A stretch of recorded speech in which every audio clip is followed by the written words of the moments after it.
Chapter 1779. Exposed 3. What's the big deal about getting injured?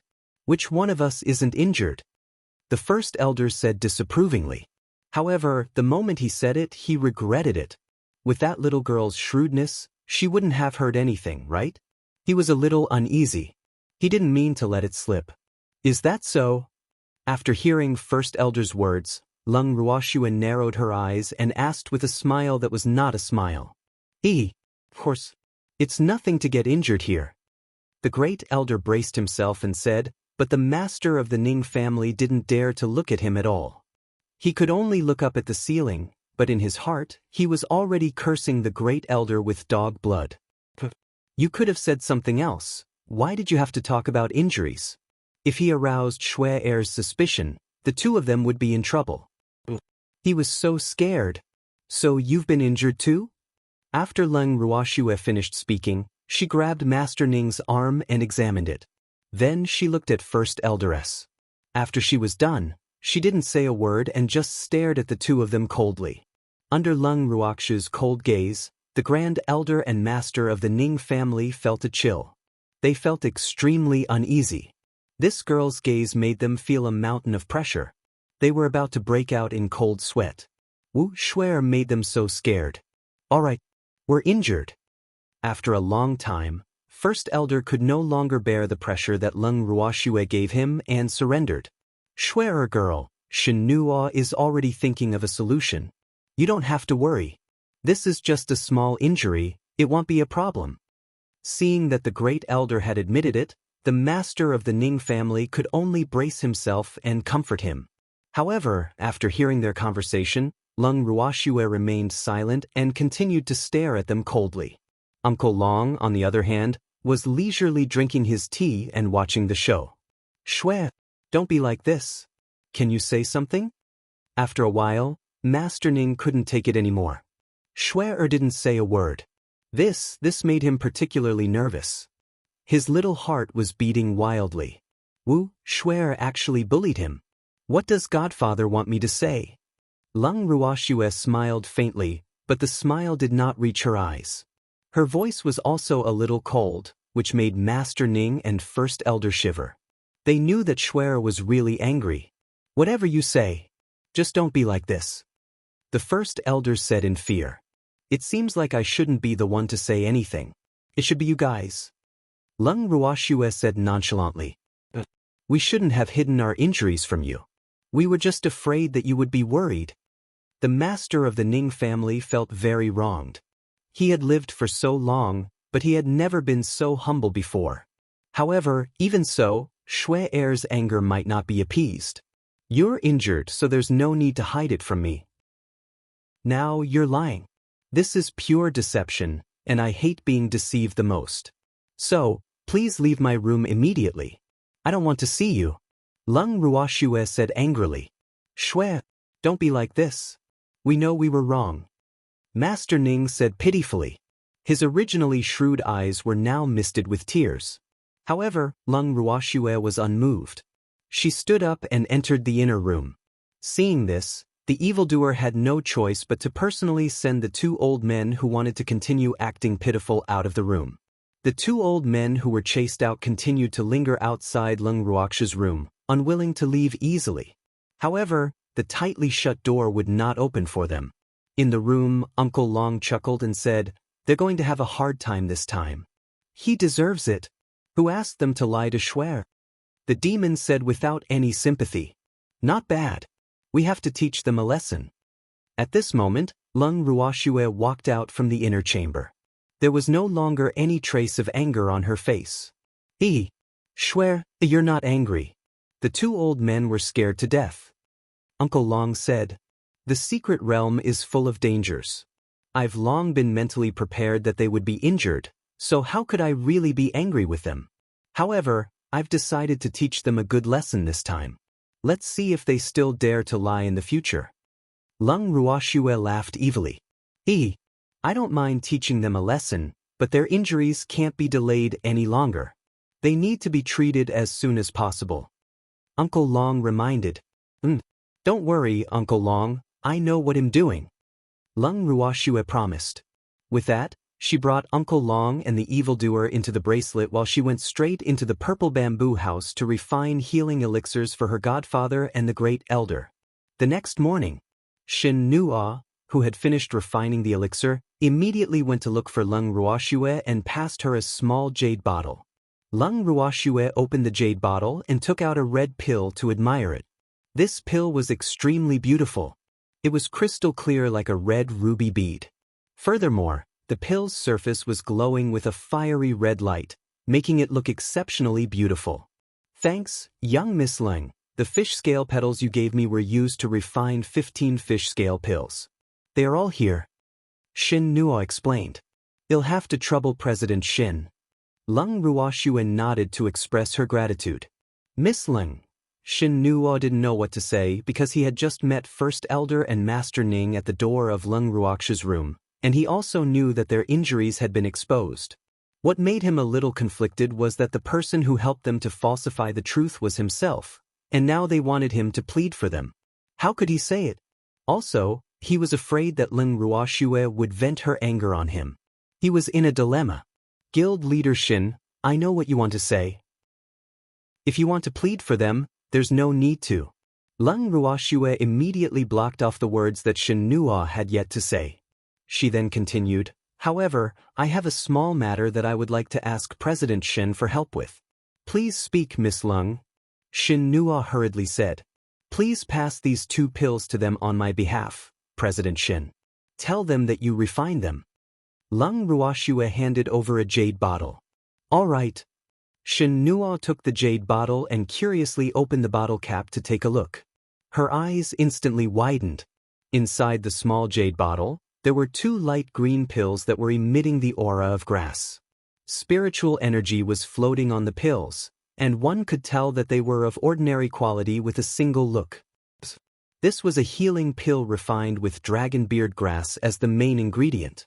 This was also the best healing pill in the divine realm. This aura, this taste, he would definitely not be mistaken. When he thought of this, the way he looked at Lung Ruoxue changed even more. This little girl was really full of surprises. First, it was the fish scale flower. Now, she had taken out the dragon beard pill. He really didn't know what else she couldn't get.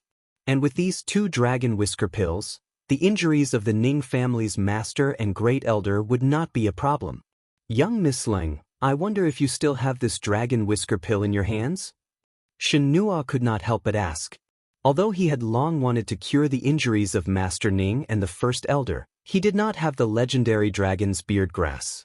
Furthermore, not only did the First Elder and Master Ning need this herb, there were also a few people who were severely injured who needed it as well. Yes, but I won't give it to anyone else for free except Godfather and the Great Elder. Lung Ruoxue said honestly. That's natural. We alchemists aren't saints. Moreover, this dragon whisker pill is even more difficult to obtain, so it's only natural for them to pay a price to buy it. Moreover, they don't lack money. Shin Nuo said with a smile. This was a pill that could save their lives. He believed that no one would be stingy with their own lives. That's good. May I know how many pills President Shin needs? Lung Ruoxue asked, satisfied. Not including the Grand Elder and Master Ning, there are 4 people who need this dragon whisker pill to completely cure their injuries.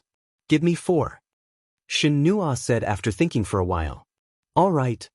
Lung Ruoxue then took out a small white jade bottle and passed it to Shin Nuo, saying, there are a total of 5 pills in here. The extra one will be the reward for helping me sell this dragon beard pill for a good price. Thank you, Miss Lung. I won't stand on ceremony then. Shin Nuo said happily. If it was any other pill, he might not want it. However, this dragon whisker pill, he would not hypocritically reject it. One must know that in a critical moment, the dragon whisker pill could save one's life, as long as one still had a breath. President Shen, you're welcome. Lung Ruoxue smiled. Following that, Shin Nuo stood up and bade her farewell. Lung Ruoxue once again entered the bracelet and fed Sueju the fish scale pill that Shin Nuo had refined. After waiting for a while, Sueju still had not woken up. Lung Ruoxue could not help but feel a little disappointed. Sister, don't worry, this pill is taking effect. However, Sister Qui's poison is too powerful, so it will take a long time. Xiao Yu, who was surrounding Leng Ruoxue, could feel her emotions and quickly consoled her. Little Yu, I'll leave Sister Cuizhu to you. Inform me immediately if there's anything unusual. Leng Ruoxue ordered. Sister, don't worry. We will take good care of Sister Cuizhu. Little Yu clenched her little fist and promised.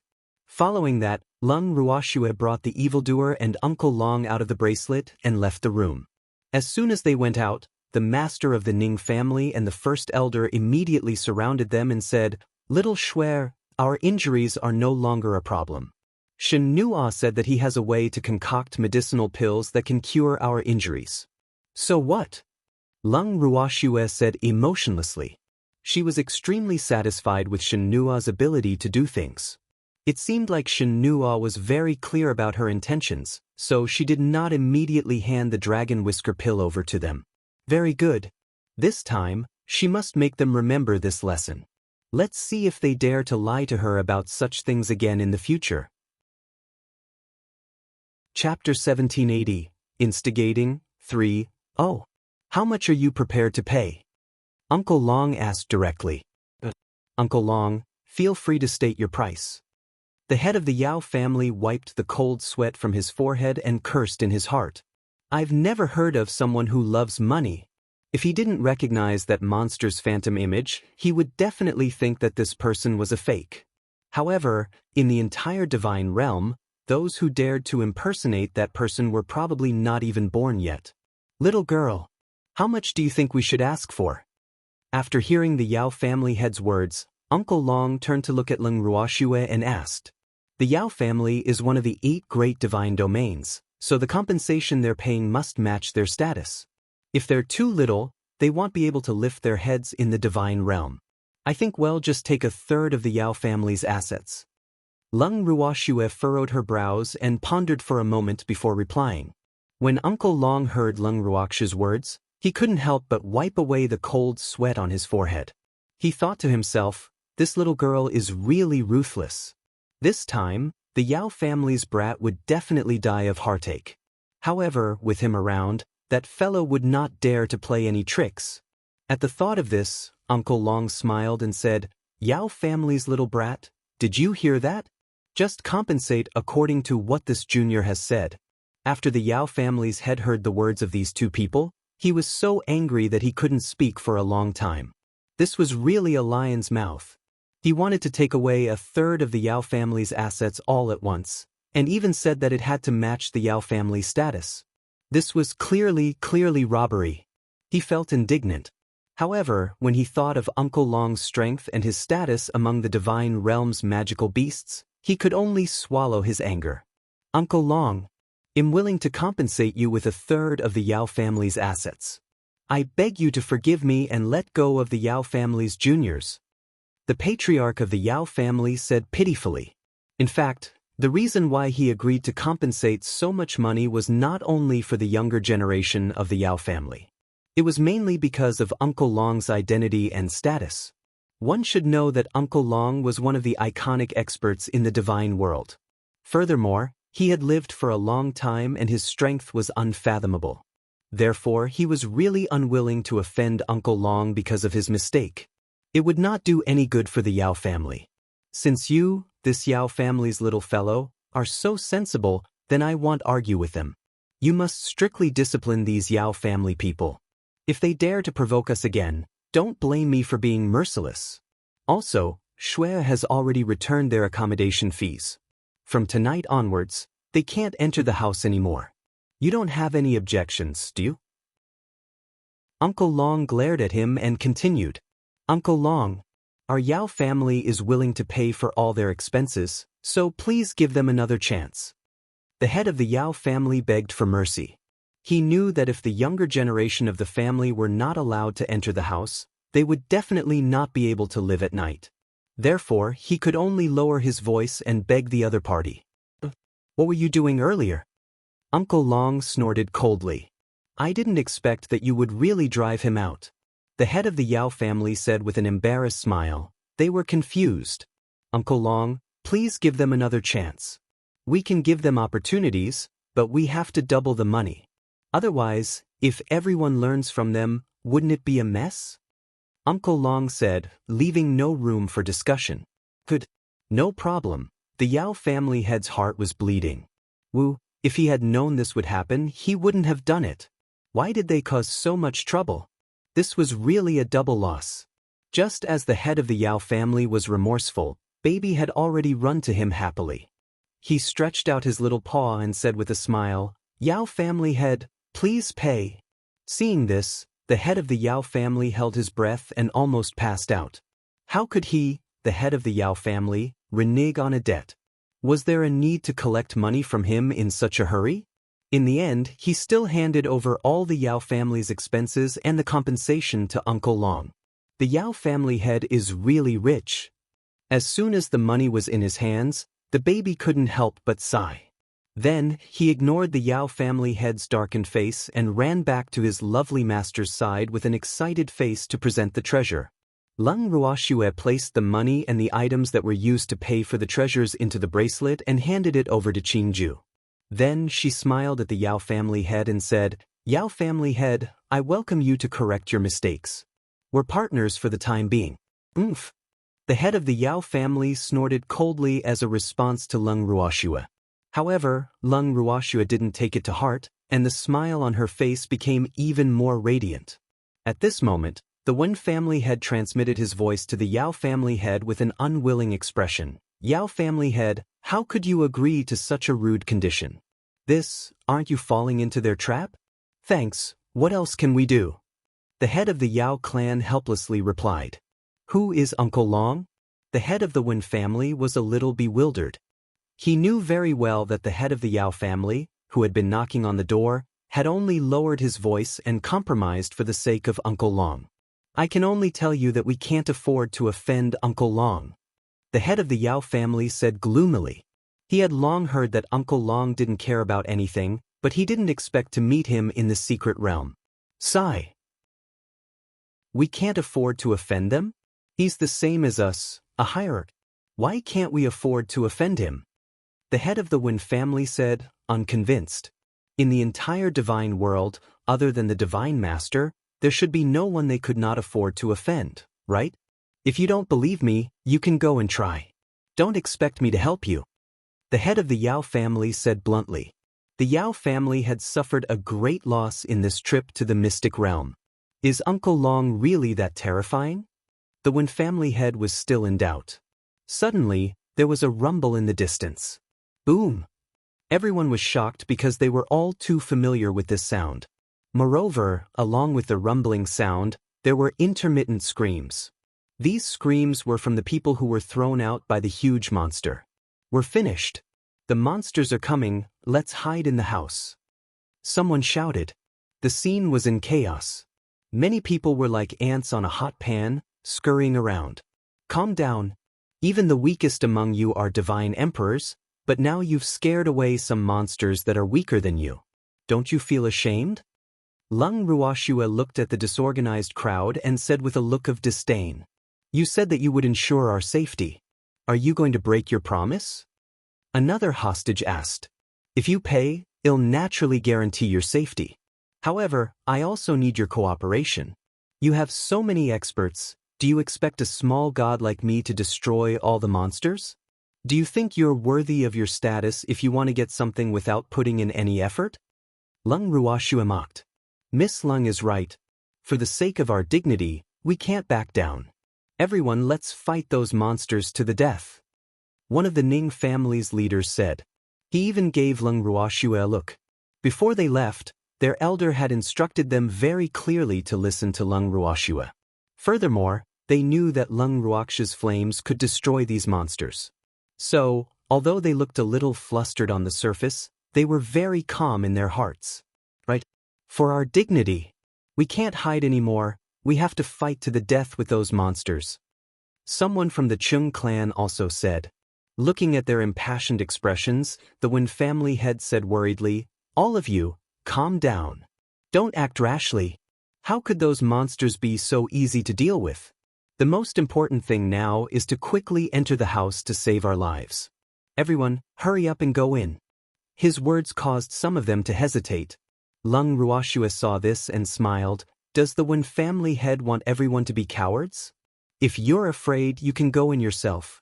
We're going to fight these monsters for our reputation." It is. So many people from the Wen family have died. As the head of the family, not only are you not thinking of avenging them, you even want us to keep hiding. What are you thinking? An elder of the Ning family said disdainfully. "Don't be ungrateful, I'm just thinking of your safety. Those monsters couldn't be killed at all, so why fight them head-on? Moreover, so many of the Wen family members have died. Don't you think my heart aches? You must know that those are all my descendants.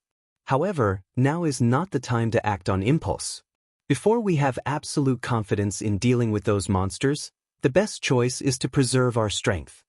Furthermore, do you think that Miss Lung is letting you fight those monsters for your dignity and honor? Don't be fooled by her.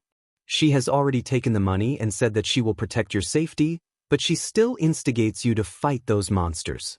She clearly wants you to die, so she doesn't have to keep her promise, and the money you paid went into her pocket without any effort. That's her goal." The Wen family head flew into a rage out of humiliation as he tried to drive a wedge between them. Furthermore, his face was flushed red as he roared, his emotions agitated, as if he was really burning with anxiety. When the crowd heard the Wen family head's words, they became even more hesitant. Even though Lung Ruoxue's words made sense, the Wen family head's words made sense too. Furthermore, these monsters were indeed unkillable and might even cause them to lose their lives. For a moment, everyone was conflicted and the atmosphere at the scene became gloomy. Chapter 1781, Sowing Discord, 2. Since Senior insists, then well respectfully comply. After he finished speaking, the wretched-looking old man gave everyone a look. Immediately, they turned their attention to Uncle Long. In fact, they had long wanted to teach this reverend god named Uncle Long a lesson, but they were not confident in fighting him alone. But now, it was different. They were going to fight him as a group. Therefore, they were not so afraid of Uncle Long. When Uncle Long saw that they had turned their attention to him, he was overjoyed. He rubbed his hands together and waited for them to make their move. It looked like he would be able to satisfy his craving today. Furthermore, these people could be beaten up however they wanted. There was no pressure in beating them up, and there was no need to show mercy. This was great. Go! At the wretched-looking old man's command, the people surrounding Uncle Long all attacked. In an instant, several rays of multicolored divine power attacked Uncle Long. Just as the divine power was about to reach Uncle Long, a light barrier appeared in front of Uncle Long, blocking the divine power. Then, Uncle Long attacked. The shadow of a huge monster appeared behind Uncle Long. The monster had the head of a dragon and the body of a whale. Its body was so huge that it almost covered half the sky. The aura on its body was sharp and terrifying. Its angry dragon eyes stared at the humans who attacked it with viciousness and contempt. With a dragon's roar, the monster's phantom image leaped into the air. With a gentle swing of its huge tail, dozens of people were swept away by it. The remaining people began to tremble in fear when they saw the monster's phantom image. What is this thing? They had lived for so long and had never seen this monster before. However, the monster's innate powerful pressure made them feel unusually depressed. Some people's legs had already begun to tremble. At this time, a shrill scream came from the distance. Immediately, the timid people sat on the ground and wet themselves in fear. A bunch of useless things. It's a waste of air to keep you alive, so why don't I clean up your family's mess? Uncle Long shouted. Then, the monster behind him swung its tail again, and dozens of people were thrown out. Many of the others fainted when they saw this. Uncle Long, spare me. We were wrong. Those who were still conscious begged for mercy. The miserable shrieks from the distance made them feel even more pressured. There were so many of them, and the weakest was a divine emperor. They couldn't even defeat a reverent god when they worked together. This fact made them feel quite depressed. Spare you? In your dreams? Uncle Long said, leaving no room for discussion. Then, the phantom of the monster behind him immediately shrank to the size of a human. Then there was a papa. Papa. The monster used its tail as a hand to slap the faces of the remaining people. In less than a quarter of an hour, their faces were swollen like a pig's head. After the monster had enough of the slaps, it was about to throw the remaining people away like the previous 2 times when it was interrupted by an urgent voice. "Uncle Long, please show mercy." A hurried voice interrupted, and then 3 people came out of the house. These 3 people were the family heads of the Yao family, the Wen family, and the Yin family, and the one who spoke was the Yao family's family head. The 2 family heads of the Yao family and the Wen family saw that their own family members were being punished by Uncle Long. They were burning with anxiety and ran out of their houses, not caring about their injured bodies. As for the family head of the Yin family, he was purely here to watch the show because there were no people from the Yin family among the people who were causing trouble. "Thanks. Who are you? Why should I show mercy?" "Since they dared to offend me, they should be prepared to be taught a lesson by me." Uncle Long cast a sidelong glance at the head of the Yao clan and said in an unpleasant tone, "In the divine realm, only the strong are respected. Once one becomes a top-tier expert, one's background is no longer that important. Regardless of whether one is a human or a magical beast, one should be respected by everyone. Unfortunately, there are some people who are self-righteous and think that they can look down on other experts just because they have someone to back them up. Thus, Uncle Long was ruthless to them today, other than because they were being unreasonable to him. He also wanted to avenge the beasts who had been enslaved by the humans. He wanted to let them know that beasts were not to be trifled with. "I'm the head of the Yao family. I've long heard of Uncle Long's name, and today I finally met you. You're indeed worthy of your reputation," the head of the Yao family said with a fawning expression. He never dreamed that this Uncle Long in front of him was actually the one from the endless ocean. If he had known earlier, how could he have indulged his own junior to find trouble for no reason? However, it was too late to say anything now because that person was famous for being difficult to talk to. More importantly, Uncle Long's strength was unfathomable. Even if he was at his peak, he wasn't sure if he could defeat this Uncle Long. Moreover, he was injured now. Moreover, he didn't want to be enemies with Uncle Long. After all, the beasts in the endless ocean all followed Uncle Long's lead. If he really made Uncle Long unhappy and caused a riot in the endless ocean, even if the Yao family was one of the 8 great divine regions, they wouldn't be able to withstand it. "So it's the Yao family's little fellow. I didn't expect you to have grown so big." After hearing what the head of the Yao family said, Uncle Long smiled, but his words made the head of the Yao family depressed. Alright. He admitted that Uncle Long was older than him and had lived longer than him, but he couldn't call him a little guy in front of so many people. How could he face others in the future? The head of the Yao family was depressed, but he didn't dare to refute Uncle Long's words and could only smile foolishly. As Lung Ruoshua listened to their conversation, she couldn't help but burst out laughing. She didn't expect Uncle Long's seniority to be so high. In his eyes, the head of the Yao family was just a little fellow, and that constipated old man didn't even dare to refute. This was really too funny. "Yao family's little brat, is there something you need from me?" Uncle Long played dumb. The head of the Yao family was very depressed. Didn't he tell Uncle Long to show mercy? Why did Uncle Long ask if he was okay? He really didn't know if he didn't make it clear enough, or if Uncle Long had Alzheimer's disease. How could he have forgotten what he had said before in such a short time? "Uncle Long, please show mercy and let go of these Yao family juniors." After taking a few deep breaths, the head of the Yao family reiterated, "Oh, just this matter. Actually, it's not that I can't let them go, but what about the fact that they bumped into me?" Uncle Long raised his eyebrows and said with a smile, "I'm willing to apologize to Uncle Long on their behalf." The head of the Yao family hurriedly said, "You're done with an apology?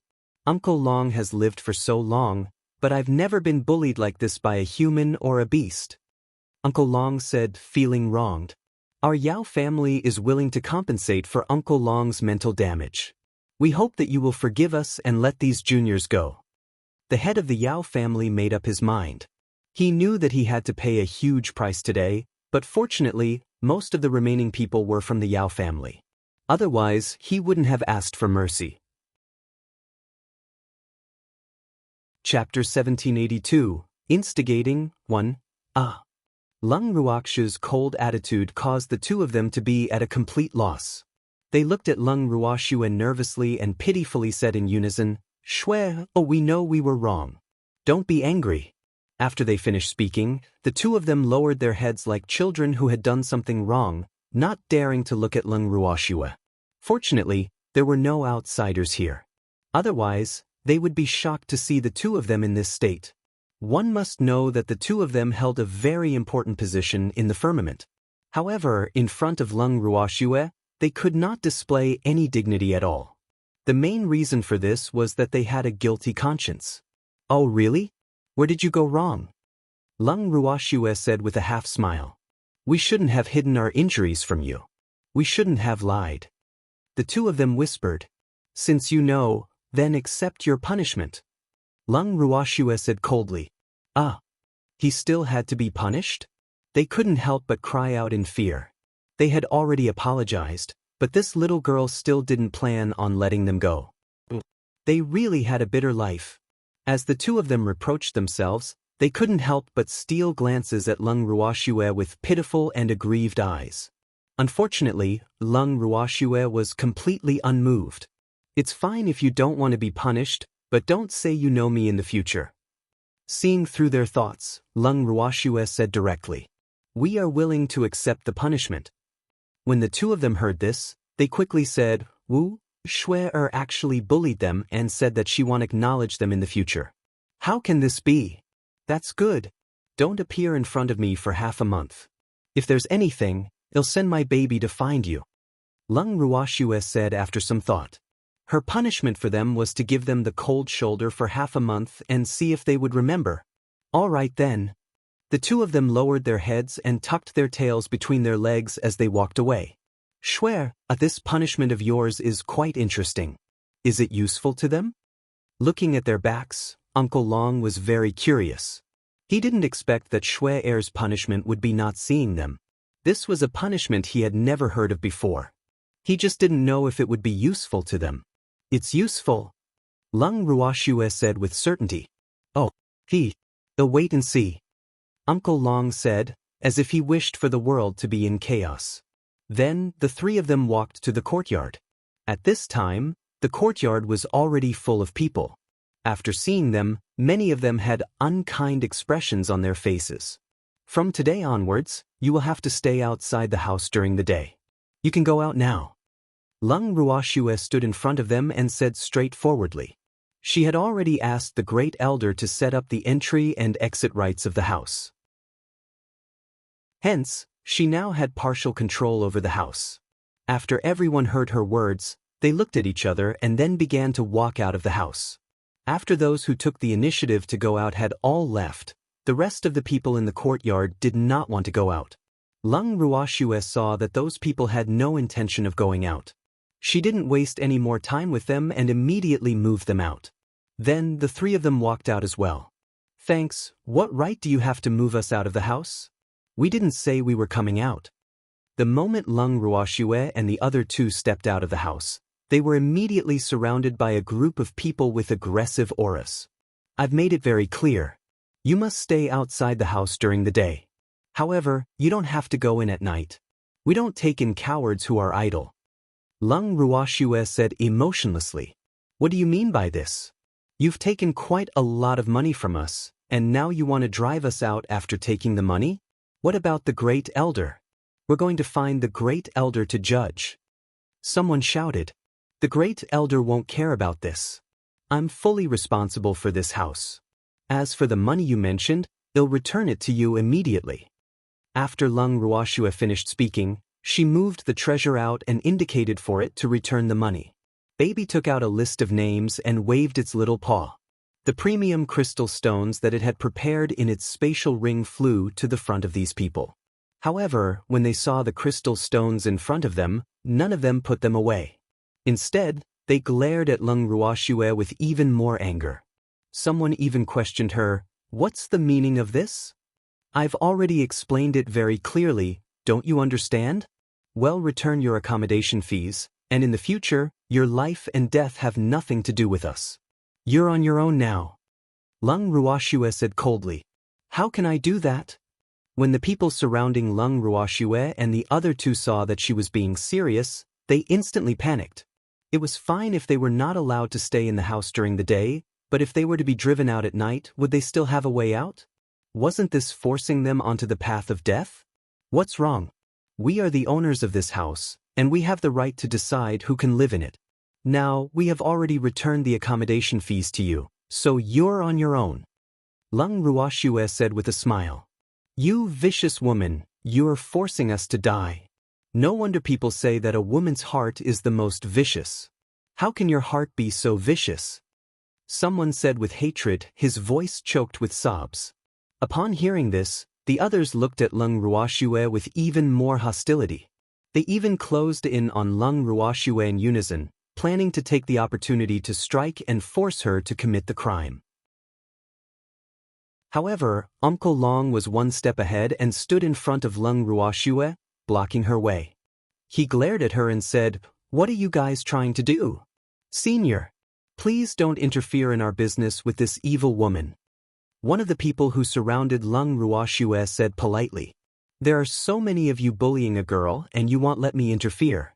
Do you want me to stand by and do nothing? Uncle Long said with a cold smile. Senior, this is a matter between us and her.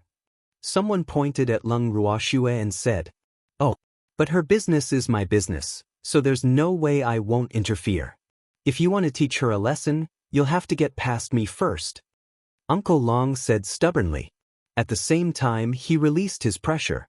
The powerful pressure made the people around them take a step back. Senior, since you insist, then we won't be polite. You should know that we have so many people. If we accidentally hurt Senior, please don't blame us. A wretched-looking old man said proudly. Actually, if it was possible, they were not willing to go against a reverend god-level expert. After all, behind every reverend god in the divine realm, there might be a powerful force. Moreover, the strength of a reverend god was unfathomable. Therefore, no family in the divine realm was willing to provoke a reverend god easily. However, most of the people in the group this time were from the 8 great divine domains and had extraordinary backgrounds. They didn't mind offending a reverend god, since they had a reverend god behind them. They were even less afraid. I won't blame you as long as you can hurt me, Uncle Long said with a faint smile. Chapter 1783, The Mighty First Elder, 1. Although the people present were hesitant, the monsters in the secret realm would not give them too much time to think. As the footsteps got closer and closer, they had to make an immediate decision. At this moment, an elder of the Ning family, who had always been silent, spoke. Everyone here is basically an elder of their own clan.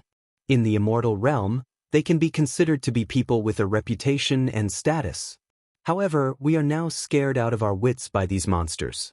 If this news were to spread, have you ever thought about how disappointed our clan members will be with us? The monster is indeed terrifying, but we should believe in Miss Lung's means. Since she said that she would guarantee our safety, she would not go back on her word. What she is asking now is only our cooperation. Then what kind of men are we? Where is our courage? Where's our fighting spirit? Where is our intelligence? Don't let these monsters become a nightmare for the rest of our lives, or they'll become the demons in our hearts. Even if we're still alive, we'd rather die. Is this what you want? This elder of the Ning family had never liked to speak much, but every time he said something, it was quite shocking. This time was no exception.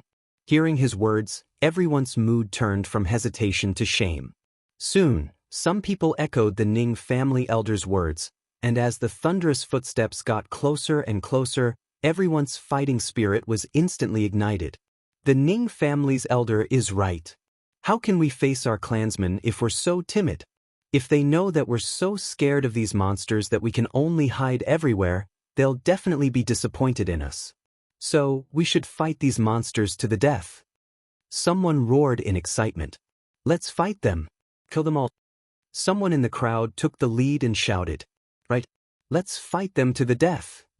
A deafening sound suddenly rang out, and the Wen family elder's expression became more and more unsightly. "Don't be so impulsive, this is not a joke." The elder of the Wen family said earnestly, "Master Wen, if you're afraid, you can go back to your house and hide. Well, stay outside to help Miss Lung." The elder of the Ning family said. After he finished speaking, he glanced at the head of the Wen family with disdain. His words immediately resonated with the crowd. "Wen family head, even if you're afraid, don't drag us down. You'll lower our fighting spirit by saying that. It is. We're at the height of our battle intent, so don't you douse our enthusiasm. If you don't want to fight, then quickly hide and stop making such sarcastic remarks." The crowd began to criticize in dissatisfaction, and their words quickly made the Wen family head's face flush red with shame and anger. "A bunch of ungrateful things, you're clearly looking to die." The head of the Wen family gritted his teeth and said with a face full of disappointment. However, he could not help but sigh in his heart. Let these monsters teach them a painful lesson. When the time comes, they will know how correct his words are. Wen family head, they're fighting for their own reputation, but you keep saying that they're courting death. Could it be that you really wish for something to happen to them? At this moment, Lung Ruoxue spoke with a smile on her face. Her timely words made the Wen family head even more embarrassed and angry. "That's right. Wen family head, are you afraid that something will happen to us?" The elder of the Ning family asked. "Thanks, I'm doing this for your own good." "You won't listen to me. You'll regret it." The Wen family head was so angered by Lung Ruoxue that he stuttered. He glared at Lung Ruoxue and spoke fiercely. "Yao family head, Yin family head, are you planning to play along with them?" The Wen family head turned around and said to the Yao and Yin family heads who were standing at the side. He needed to form an alliance to avoid being too conspicuous. "Wen family head, how can this be considered nonsense? They're not 3-year-old children, they know what they're doing." Master Yin said with a smile. You've been famous for many years, so you still have the ability to make such a choice." The Yao family's master said with mixed emotions. "Your Yao clan is also going to fight with them?" The head of the Wen family asked in disbelief. Many of the Yao family members were injured by Uncle Long just now. Could they still fight the monster? Although he thought so in his heart, the words that came out of his mouth were not so pleasant. Furthermore, the patriarch's face darkened at his words. He immediately retorted in displeasure. "Wen family head, what are you saying? Could it be that the members of my Yao family are so afraid of death?" I didn't mean it that way." Seeing that he had angered the Yao family's head, Master Wen hurriedly tried to explain. However, Lung Ruoxue would not give him a chance to explain. She smiled indifferently and said, "I'm sure Master Wen's meaning is that there's a conflict between us, so you're not optimistic about our cooperation. Master Yao, I'm actually quite afraid that you'll drag me down. Why don't you take your family and hide?" Lung Ruoxue's tone was full of negotiation, but it made Master Yao feel bad. Their Yao family was ranked second in the 8 great divine domains, but now, in this wretched girl's eyes, they had actually become a burden. How could he swallow this? At the thought of this, the head of the Yao family suppressed his anger and shouted, "Don't worry, Miss Ling, our Yao family members are all battle-hardened and will definitely not drag you down." "Then I'm relieved. Wen family head, since you're afraid of death, then take these 3 elders and hide. Don't let the innocent get involved. You have to know that I won't feel guilty." Lung Ruoxue looked at the Wen family head's darkened expression and reminded him with a faint smile. However, looking at the Wen family head who looked like a commander with nothing to his name, she could not help but laugh in her heart. According to what she knew, the Wen family had brought quite a number of people into the mystic realm this time, and more than half of them were elders. However, in just a few months, other than the Wen family head, there were only 3 elders left in the Wen family. These 3 elders were extremely timid and had been taught a lesson by Uncle Long quite a few times. Thinking about their experiences, Lung Ruoxue felt sorry for them. The Wen family head was so angry that he was speechless. Furthermore, In order to teach Lung Ruoxue a lesson, he decided that he would stand by and do nothing about this matter. He wanted to see how this woman was going to deal with these monsters. At present, not many people knew that Lung Ruoxue's flames could kill monsters. Although she had promised to protect the safety of the people paying, other than a few families that were on good terms with her, many people were skeptical of her words. However, it was better to have hope than nothing. Furthermore, when they received the money, they had agreed that if they could not guarantee their safety and brought them out of the mystic realm, Lung Ruoxue would have to pay double the compensation. Hence, from their point of view, this was not a loss to them. On the contrary, it gave them a glimmer of hope. Therefore, other than some people who were dissatisfied with the fees, most people were satisfied. Lung Ruoxue's main request to them was to listen to her arrangements. The vast majority of people had no doubts about this. Chapter 1784. The Mighty First Elder, 2. At the same time, a few people in the house were standing at the door, watching the movement outside the house. Everything that was happening outside was in their eyes. However, the most surprising thing was Uncle Long's identity. No one, including the master of the Ning family, had expected that Uncle Long would have such an identity. Furthermore, they were not as blind as the old god of plagues. However, the old god of plagues could not be blamed for this. Among the 8 great divine realms, although the Wen family's strength was not the last, they were the last family to become famous. Their foundation was not as deep as the other 7 families, and they certainly did not know as much about the history of the divine world as them. In addition, Uncle Long had already lived in seclusion for many years and rarely walked in the divine world. Many people had forgotten Uncle Long's identity. However, Uncle Long's terrifying strength was deeply engraved in everyone's hearts. Therefore, when they saw the phantom of the monster, they immediately remembered Uncle Long's identity because it was one of Uncle Long's supreme talents, the whale swallow. However, Uncle Long had been merciful just now because he didn't use the real swallowing whale. He only showed his illusionary body to scare them. Otherwise, they would have lost their lives long ago. However, there were still some unlucky ones who were caught by the monsters after being thrown out and became their food. However, most of the people who were thrown out were from the Wen family. Did Uncle Long do it on purpose? Thinking of this, the Ning family master and the others felt very refreshed. The Wen family had never been popular in the divinity, so they were gloating over their misfortune. However, hearing the approaching footsteps, Master Ning didn't know if he should go out and help. So, Shuer had said not to see them for half a month. If they went out, would the little girl fly into a rage out of humiliation? The monsters are coming. Let's go out and help the little girl. The master of the Chung family suggested, but his words were strongly opposed by the master of the Ning family and the first elder. No, you can't go out. The two of them said in unison, but the Cheng family head was dumbfounded. But could it be that you're also afraid of death? The head of the Chung family teased in astonishment, his eyes full of surprise. Shen Nua, who understood the truth, merely smiled and did not say anything.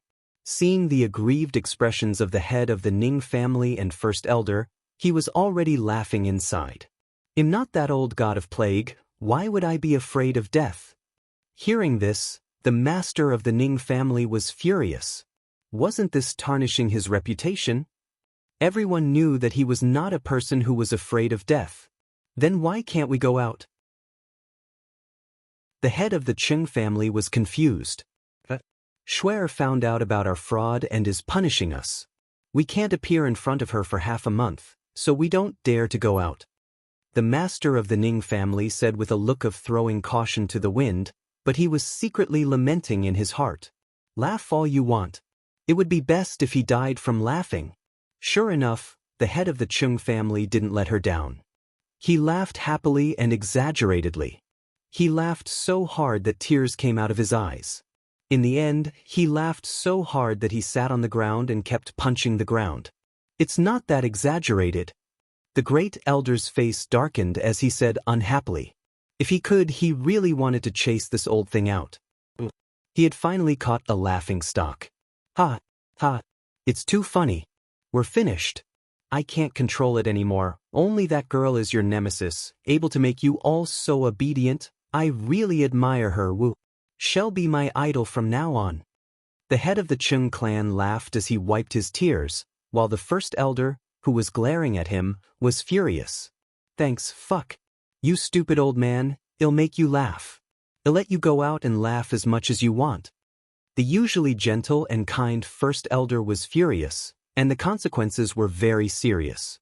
Not only did he curse, but he also raised his leg in anger and kicked the Chung family's head out of the house. Great elder! Mighty! Seeing this, Shenhua wiped the cold sweat on her forehead and said, "Oh my God! Was this person the great elder?" There were actually times when he was so rough. Today, he had really opened his eyes. Old man, good job. The master of the Ning family also gave a thumbs up. If the great elder didn't do this, he would also do it. After the unlucky master of the Chung clan was kicked out of the house, he did not land in front of Leng Ruoxue and the others as he had wished. Instead, he drew a beautiful arc in the air and leaped over their heads. Leng Ruoxue was a little uncertain as she looked at the thing that floated above her head. It seems to be the clan head of the Chung clan. Uncle Long said with a faint smile. Although he didn't know why the head of the Chung family would come out of the house in such a manner, he quite admired his unique and innovative move. He was human. It had to be different and have its own characteristics so that people would remember it. As soon as Uncle Long finished speaking, everyone heard a loud plop. The object that seemed to be the Chung family's head fell from the sky and landed among the approaching monsters. Everyone was dumbfounded and their hearts were in their throats. However, the master of the Chung family reacted very quickly. After smashing a few monsters to death, he leaped up and suspended himself in midair. The divine power in his hand was constantly released, and he smashed it at the angry monsters with an irresistible force. Seeing this, everyone admired the Chung clan's patriarch for taking the lead. Only such a person was worthy of being the head of the family. Thinking of their previous hesitation, everyone was so ashamed that they wished they could find a hole to hide in. However, it was fortunate that the head of the Chung family didn't know their thoughts at this time. Otherwise, he would definitely be depressed to death because he didn't want to be the first bird. He was kicked out by someone. Everyone. The head of the Chung family is our best example. Let's attack him together. At this time, the taciturn eldest Ning family member roared and rushed directly towards the monsters with a heart full of enthusiasm. His passion ignited the fire that had been hidden in everyone's hearts for a long time. Everyone followed closely behind, holding weapons in their hands and also rushing towards the monsters. Everyone's morale seems to have risen again. Uncle Long looked at everyone's high fighting spirit and said with relief, "That old man from the Chung family doesn't seem to be such a brainless person. How could he be so impulsive?" At this moment, the slightly dumbfounded Wen family head mumbled to himself. His words also caused Leng Ruoxue to cast a sidelong glance. Wen family head, Chung family head, how are you brainless? Could it be that a person who is afraid of death like you has a brain? Leng Ruoxue said with a look of disdain. Why am I so afraid of death that I'm brainless? When the Wen family head heard Leng Ruoxue's words, he immediately glared at her.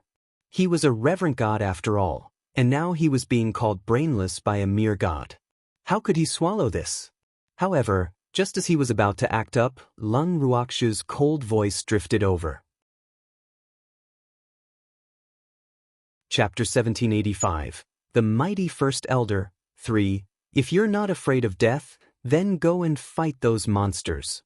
As she said this, the words "you wouldn't dare" were written all over Leng Ruoxue's face, infuriating the Wen family head so much that green smoke started to rise from the top of his head.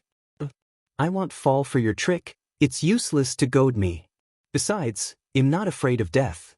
Those monsters can't be killed, and fighting them is just a waste of time. The enraged master of the Wen family calmed down in the next second. He then looked at Leng Ruoxue and said with a faint smile, "But Miss Leng, didn't you say that you would protect them? But now, you're letting them go up and kill the monsters while you sit here and enjoy the fruits of their labor. Your wishful thinking is really good. It's not time for me to make a move yet." After hearing the Wen family head's words, Lung Ruoxue replied in a calm manner. At this moment, the people and monsters in the battle circle were already red-eyed and couldn't hear what they were saying at all. Otherwise, just based on the few words of the Wen family head, there would be people who would suspect Lung Ruoxue's sinister intentions. Hurry up and gather these monsters together. The head of the Chung family warned loudly as he circled around the monsters. He couldn't help but curse in his heart. Why were these monsters targeting him? He had attracted nearly half of the monsters around him, which increased the pressure on him. At this moment, Uncle Long joined the battle. The master of the Chung family heaved a sigh of relief, but he still didn't dare to let his guard down, because several monsters had been glaring at him with red eyes. Those monsters must have been killed and resurrected by you just now. They felt that it was embarrassing, so they targeted you. Uncle Dragon chuckled and teased them. He attacked with ease, and the monsters were like fragile glass in his hands. They couldn't be touched at all. However, he only seriously injured the monsters and didn't kill them. As a result, the monsters couldn't be resurrected. The head of the Chung family blushed at Uncle Long's teasing. He knew that he had also embarrassed himself. Never in his wildest dreams would he have thought that he would be kicked out of the house in such an embarrassing position. Fortunately, he had killed a few vengeful monsters. However, if he knew that he had also been worshipped by everyone because of this, he wondered if he would be even more depressed. With the addition of Uncle Long, the pressure on the group was greatly reduced. Under the command of the experienced Uncle Long, the monsters were quickly beaten to the point where they were on the verge of death. They were gathered together, and in an instant, the monsters had piled up into a small mountain. At this moment, it was Lung Ruoxue's turn to make her move. Lung Ruoxue walked to the front of the pile of monsters and looked at the struggling monsters. On her fair fingertips, there was a small red flame with a hint of purple. She threw it lightly, and the small flame that terrified the monsters was thrown into the pile of monsters. In an instant, it turned into a raging flame. Oh!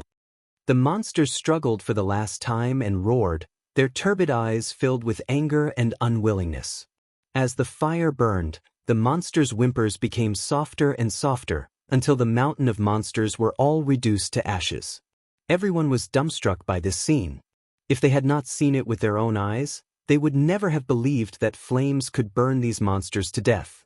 After all, many of them had the fire attribute. However, their flames were like a bath for these monsters. The monsters were not afraid of them at all. However, Lung Ruoxue's flames had shown them what true horror was. Moreover, they couldn't stand the temperature of the flames. Other than watching from afar, they didn't dare to get close. No wonder he dared to say that he would guarantee their safety. Now that they finally knew the reason, they were convinced. The way they looked at Lung Ruoxue was also filled with fear. Their words and actions were even more careful, afraid that if they angered this little ancestor, she would burn them to ashes. Actually, they were overthinking. Although Lung Ruoxue wasn't someone who enjoyed helping others, she wouldn't kill the innocent. As long as they didn't anger her, she wouldn't take action easily. However, once she took action, it meant that there was no room for negotiation. How does it feel to be a bystander, Wen family head? Lung Ruoxue walked to the front of the Wen family head and sneered. She then ignored the Wen family head's angry, pale, and handsome face and said to the people behind her, "Let's go. There are plenty of monsters in the secret plane, and this is just a small test of my skills. I've already made up my mind to eliminate all the monsters in the secret plane, so you have to cooperate with me." "Thanks, don't worry, Miss Lung. Well, definitely listen to your every word," an elder from the Yao family said with a fawning expression. Now that they had witnessed Lung Ruoxue's capabilities, the entire Yao family had become well-behaved and had even become her die-hard supporters. If anyone were to speak badly of Lung Ruoxue now, they would be the first to jump out and reprimand her. Who asked Lung Ruoxue to give them hope? "Very good. As long as you're obedient, I'll do everything I can to get you out of here," Lung Ruoxue promised. Her words also made everyone present very happy. However, a disharmonious voice rang out in a timely manner. "Miss Lung, you're really shameless. It's not a big deal to kill a few monsters. Besides, the most powerful monsters here are not those monsters. The moment he finished his sentence, he was immediately subjected to the gazes of the crowd. However, before they could criticize the Wen family head, Lung Ruoxu's voice was heard. It seems like the Wen family head is quite familiar with this place. I wonder if there's anything to introduce? Lung Ruoxue was neither angry nor annoyed as she asked with a faint smile. What's the meaning of this? Lung Ruoxu's words immediately alerted the Wen family's head, and he retorted with a cautious expression. It's nothing. I just feel that you're quite familiar with this place. Lung Ruoxue laughed as she cast a hand seal to keep the house. She then led the group into the house slowly, while the Wen family head followed behind them at a steady pace with a serious expression. Master, what should we do? At the back of the line, an elder of the Wen family said timidly, Wu, if I knew that this wretched girl was so powerful, I would rather bleed than be isolated. And now, no one cared about the Wen family. At this time, even if he was willing to pay double the amount, he was afraid that they would not be willing to take them in. This was really a mistake that could cause 1,000 bones to regret. He was filled with regret. What are you afraid of? With me around, do you think I can't protect your safety? The head of the Wen family growled in a low voice. Useless things, aren't they just a few monsters? She had actually scared them to such an extent. However, that woman's flames were really not ordinary. Although he was far away at that time, the heat of the flame went straight to the top of his head and burned his hair. If this continued, all the monsters in this secret realm might really be burned by her. Thinking of this, his gaze became gloomy again. Just like that, Lung Ruoxue and her group, who had been traveling for almost half a month and were attacked by monsters a few times a day, finally returned to the small valley. During this period of time, they had engaged in countless battles with the monsters. In the beginning, the monsters had wanted to kill them relentlessly. However, after witnessing Lung Ruoxu's terrifying flames, the monsters had also become more intelligent. Although they did not dare to appear in front of Lung Ruoxue openly, they had learned how to ambush her in the dark. Especially when someone was alone, that person would definitely become their target. As the number of battles increased, everyone also understood the monsters' intentions. They simply gathered around Lung Ruoxue so that the monsters would not dare to act rashly. However, the number of monsters continued to decrease. The monsters could not kill anyone they wanted, and their companions died every day. As time went on, they went crazy and the anger in their hearts grew. The unlucky Wen family members became their targets to vent their anger on. As they did not have a good relationship with Lung Ruoxue, even though they wanted to borrow some light from her, they did not dare to get too close. Every time the monsters attacked, they would uphold the principle of speed, ruthlessness, and accuracy. Once they snatched someone, they would disappear without a trace. Hence, Lung Ruoxue and the rest could only hear screams from afar. However, she did not see anyone from the Wen family. By the time they reached the valley, the Wen family head had already become the commander of the army. Although the crowd was not ashamed of the Wen family head's disregard for the life and death of his clansmen, no one dared to drive him away due to his status in the divine world. However, he had also suffered the contempt of the crowd. Just as Lung Ruoxue was about to enter the house to meet up with Fengde and the rest, countless monsters and men in black suddenly appeared around them. The monsters howled as they surrounded Lung Ruoxue and the rest while the men in black glared at them with unkind expressions. What's the meaning of this? Lung Ruoxue looked at the grand and spectacular scene and asked in confusion. I've really underestimated you. The middle-aged man said expressionlessly. However, the two little flames of anger dancing in his eyes revealed his turbulent emotions at the moment. He had not expected that this woman would actually find those people before him. In this way, he had no fate with the house. Therefore, after contacting the hidden chess piece and knowing their every move, he made new arrangements. Since the deal had failed, he could only snatch it by force. After making this decision, he sent many monsters to intercept them along the way. Unfortunately, all the monsters he sent returned with countless deaths and injuries. Chapter 1786, Biting Back, 1. The middle-aged man knew very well that those monsters could not do anything to Lung Ruoxue. However, if he did not let those monsters take action, he had no one else to use. As for the men in black beside him, his trusted aides had all been killed by his lord. Now, these men were sent by his lord to assist him. Their loyalty was only to his lord, not him. Hence, he could not send these men out easily. When he thought about the inexplicable deaths of his trusted subordinates, the hatred in his heart rose even higher. Even Lung Ruoxue and the others in front of him had become a thorn in his side. This action of his was called taking his anger out on them, who asked him not to hate his master. Hence, he could only transfer his hatred onto Lung Ruoxue and the others. In addition to the matter of the house, it could be said that the new and old hatred had collided together. I've also underestimated you. You've actually managed to come back at just the right time. Lung Ruoxue said with a smile as she looked at the man who was glaring at her.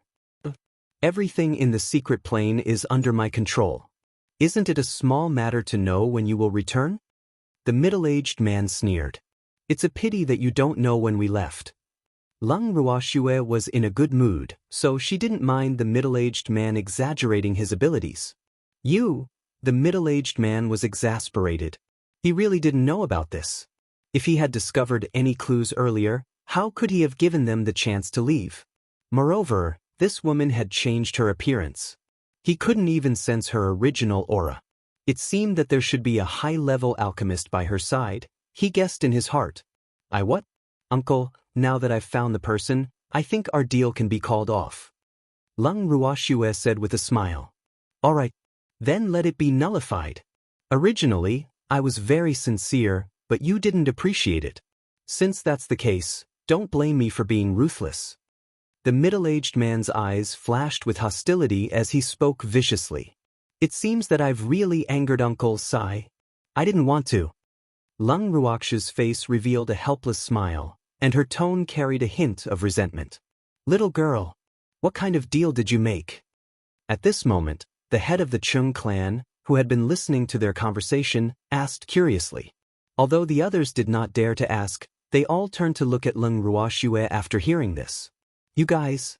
He took a fancy to this house of mine and agreed to use you guys to exchange for it.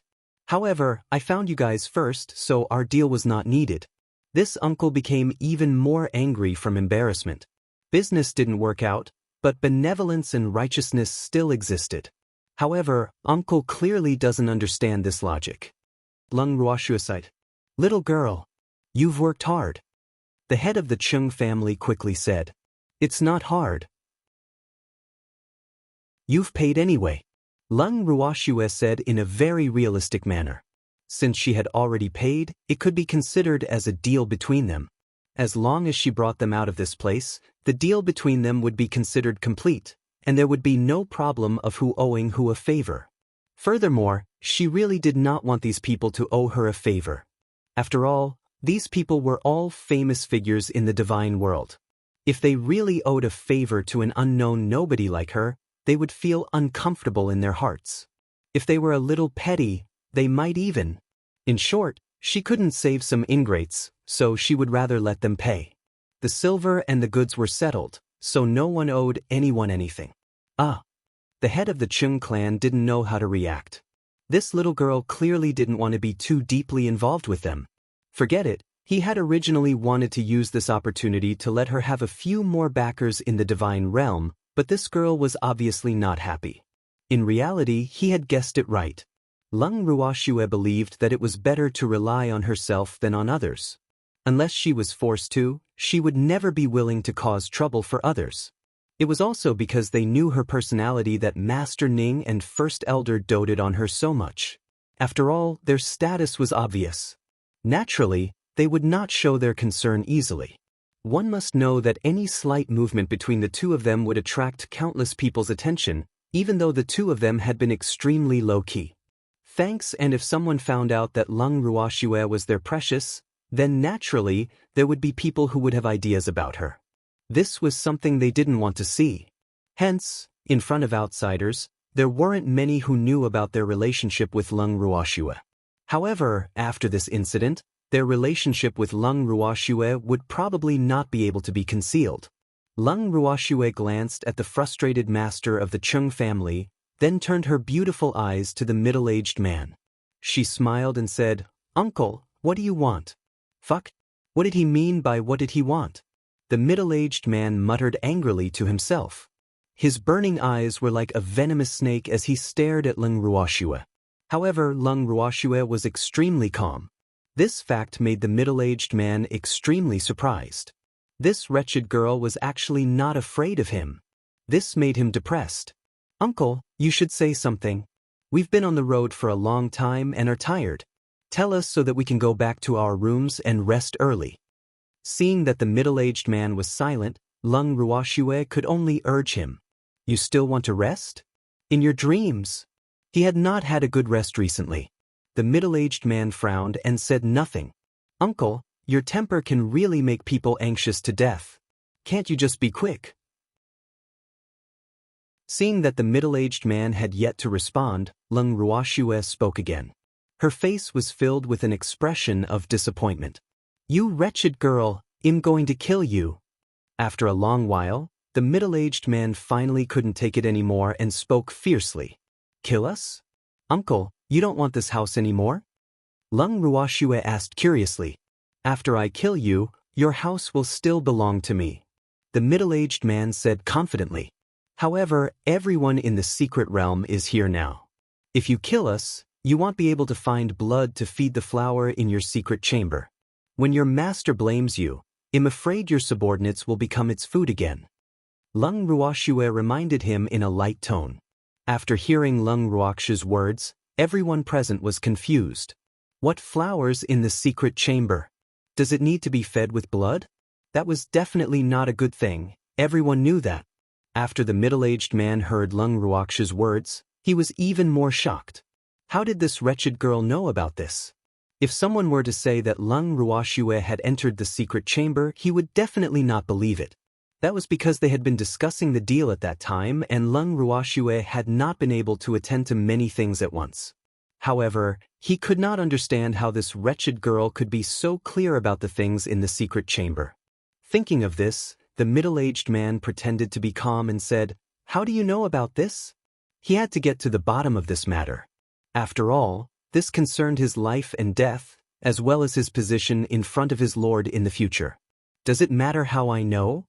Lung Ruoxue chuckled as she asked. "Of course." The middle-aged man nodded. However, he was not sure if Lung Ruoxue would tell him about this. Chapter 1787, Biting Back, 2. "Since you want to know, I'll tell you." Lung Ruoxue replied in an understanding manner. She had never played by the rules. The more others thought it was impossible, the more likely she would do it. Therefore, the middle-aged man would definitely get what he wanted. "Really?"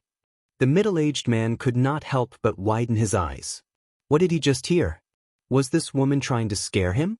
"It's more real than pearls," Lung Ruoxue promised. She then continued, "In fact, the reason I know about this is because your hidden chess piece told me." Lung Ruoxue's words were light, but everyone present was shocked. A hidden chess piece? No way. The fact that there was a hidden chess piece by the other side scared them so much that they broke out in a cold sweat. They couldn't calm down when they thought of such a hidden danger by their side. However, most of them were experienced, so when they heard this, their expressions were calm, but in fact their hearts were already turbulent. When the man in black heard Lung Ruoxue's words, he squinted his eyes and stared at Lung Ruoxue, trying to see if she was telling the truth. However, to his disappointment, Lung Ruoxue's expression was extremely calm. She did not look like she was lying at all. Seeing this, he could not stay calm anymore. Could it be that the hidden chess piece had told her? Otherwise, how could she have known about the existence of the hidden chess piece and the blood-sucking flower in the secret chamber? This was a top secret. Not many people around his lord knew about this, and those who were known to outsiders were all dead. The middle-aged man was bewildered. He didn't want to believe Lung Ruoxue's words so easily, but at the same time, he didn't want to let go of any hidden danger around him. So, he was in a dilemma. Lung Ruoxue could tell what he was thinking and added fuel to the fire with a faint smile. I also heard from that hidden chess piece that he emptied your treasure room in the valley. What? Indeed, when the middle-aged man heard Lung Ruox's words, his expression changed again and again. His deep eyes kept scanning the faces of the crowd, and his heart was already in turmoil. The treasure room in the valley did not belong to him, but the Lord. Furthermore, only he and the hidden chess piece knew about this. However, he had been troubled by Lung Ruoxue and the rest's matter during this period of time. Hence, he had not discovered that the treasure room had long been emptied out. Now that he heard Lung Ruox's words, he was really anxious. The things in the treasure room were the Lord's many years of accumulation. If he really lost it, his Lord would not let him go. You guys keep an eye on them. I'm going back to the bottom of the valley. After some thought, the middle-aged man said worriedly. Although he didn't completely believe Lung Ruox's words, he would feel uneasy if he didn't confirm it. With that, the middle-aged man disappeared. After the middle-aged man left, the black-robed man stared at Lung Ruoxue and the rest even more warily. Uncle Long could not help but send a voice transmission to Lung Ruoxue. Little girl, you're really too bad. Do you want them to turn against each other? Yep. If they dare to arrange a hidden chess piece for us, they will have to bear the consequences. Lung Ruoxue replied in a good mood. Actually, she already had some clues about the hidden chess piece. However, she didn't have enough evidence. What she needed to do now was to make them turn on each other and let them give themselves away. This way, it would save her a lot of trouble. Now that she had revealed these two things, she didn't believe that the middle-aged man and the hidden chess piece would be able to keep their cool. At that time, even if they didn't kill each other, they would find ways to blame the other party for this matter. Of course, the premise was that they were still alive. Thanks, that's right. This is a good move to kill with a borrowed knife. Uncle Long was full of praise. Uncle Long, I just don't know if these two will be fooled. Lung Ruoxue was slightly worried. If they don't fall for it, well, continue to expose the information. Anyway, I'm familiar with the path to the bottom of the valley, so they'll believe whatever I say. Uncle Long laughed evilly. He seemed to be looking forward to this. Lung Ruoxue nodded, a few drops of cold sweat on her forehead. It seemed like Uncle Long was even more ruthless than she was. However, he couldn't be soft-hearted when dealing with bad guys. Otherwise, he would only regret it. After waiting for a few minutes, the middle-aged man returned with a cold aura. He could not hide the anger on his face at all. The flames of anger in his eyes were like two small volcanoes, burning fiercely. Uncle, I didn't lie to you, right? Lung Ruoxue said with a smile. Today, none of you will leave this place alive. The middle-aged man ignored Lung Ruox's question and replied coldly. His furious gaze was locked onto a person who was hiding behind the crowd. When sublimate, how dare you betray the Lord? You're dead.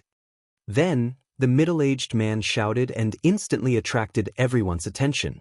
Could it be that the Wen family head was the hidden chess piece? Everyone was shocked. This was something that none of them had expected. It was too unexpected. The crowd couldn't help but make way for him. Wen Shuhua, who was also the Wen family head, was exposed to the crowd. The Wen family head's face turned green and black, his eyes were dark and his heart was filled with hatred. Damn it, this brainless fellow. He exposed himself just by instigating him. He even ignored my voice transmission. This is preposterous. That's right, he was the hidden chess piece of the men in black, and also one of the people in charge of this secret realm. He had also deliberately lured the Ning family master and the others in. However, he had disguised himself very well and had not acted rashly. In order to make it look more realistic, he had even injured himself. After all, he would still be walking in the divine realm as the Wen family master in the future. If others knew that he had done such a thing, the forces of the divine realm would not let him off. However, he never dreamed that his smart partner would fall for a little girl's trick so easily. She even called him out as she wished. As a result, his secret identity could no longer be hidden, but he would not admit it easily. He was about to argue, but Uncle Long spoke first.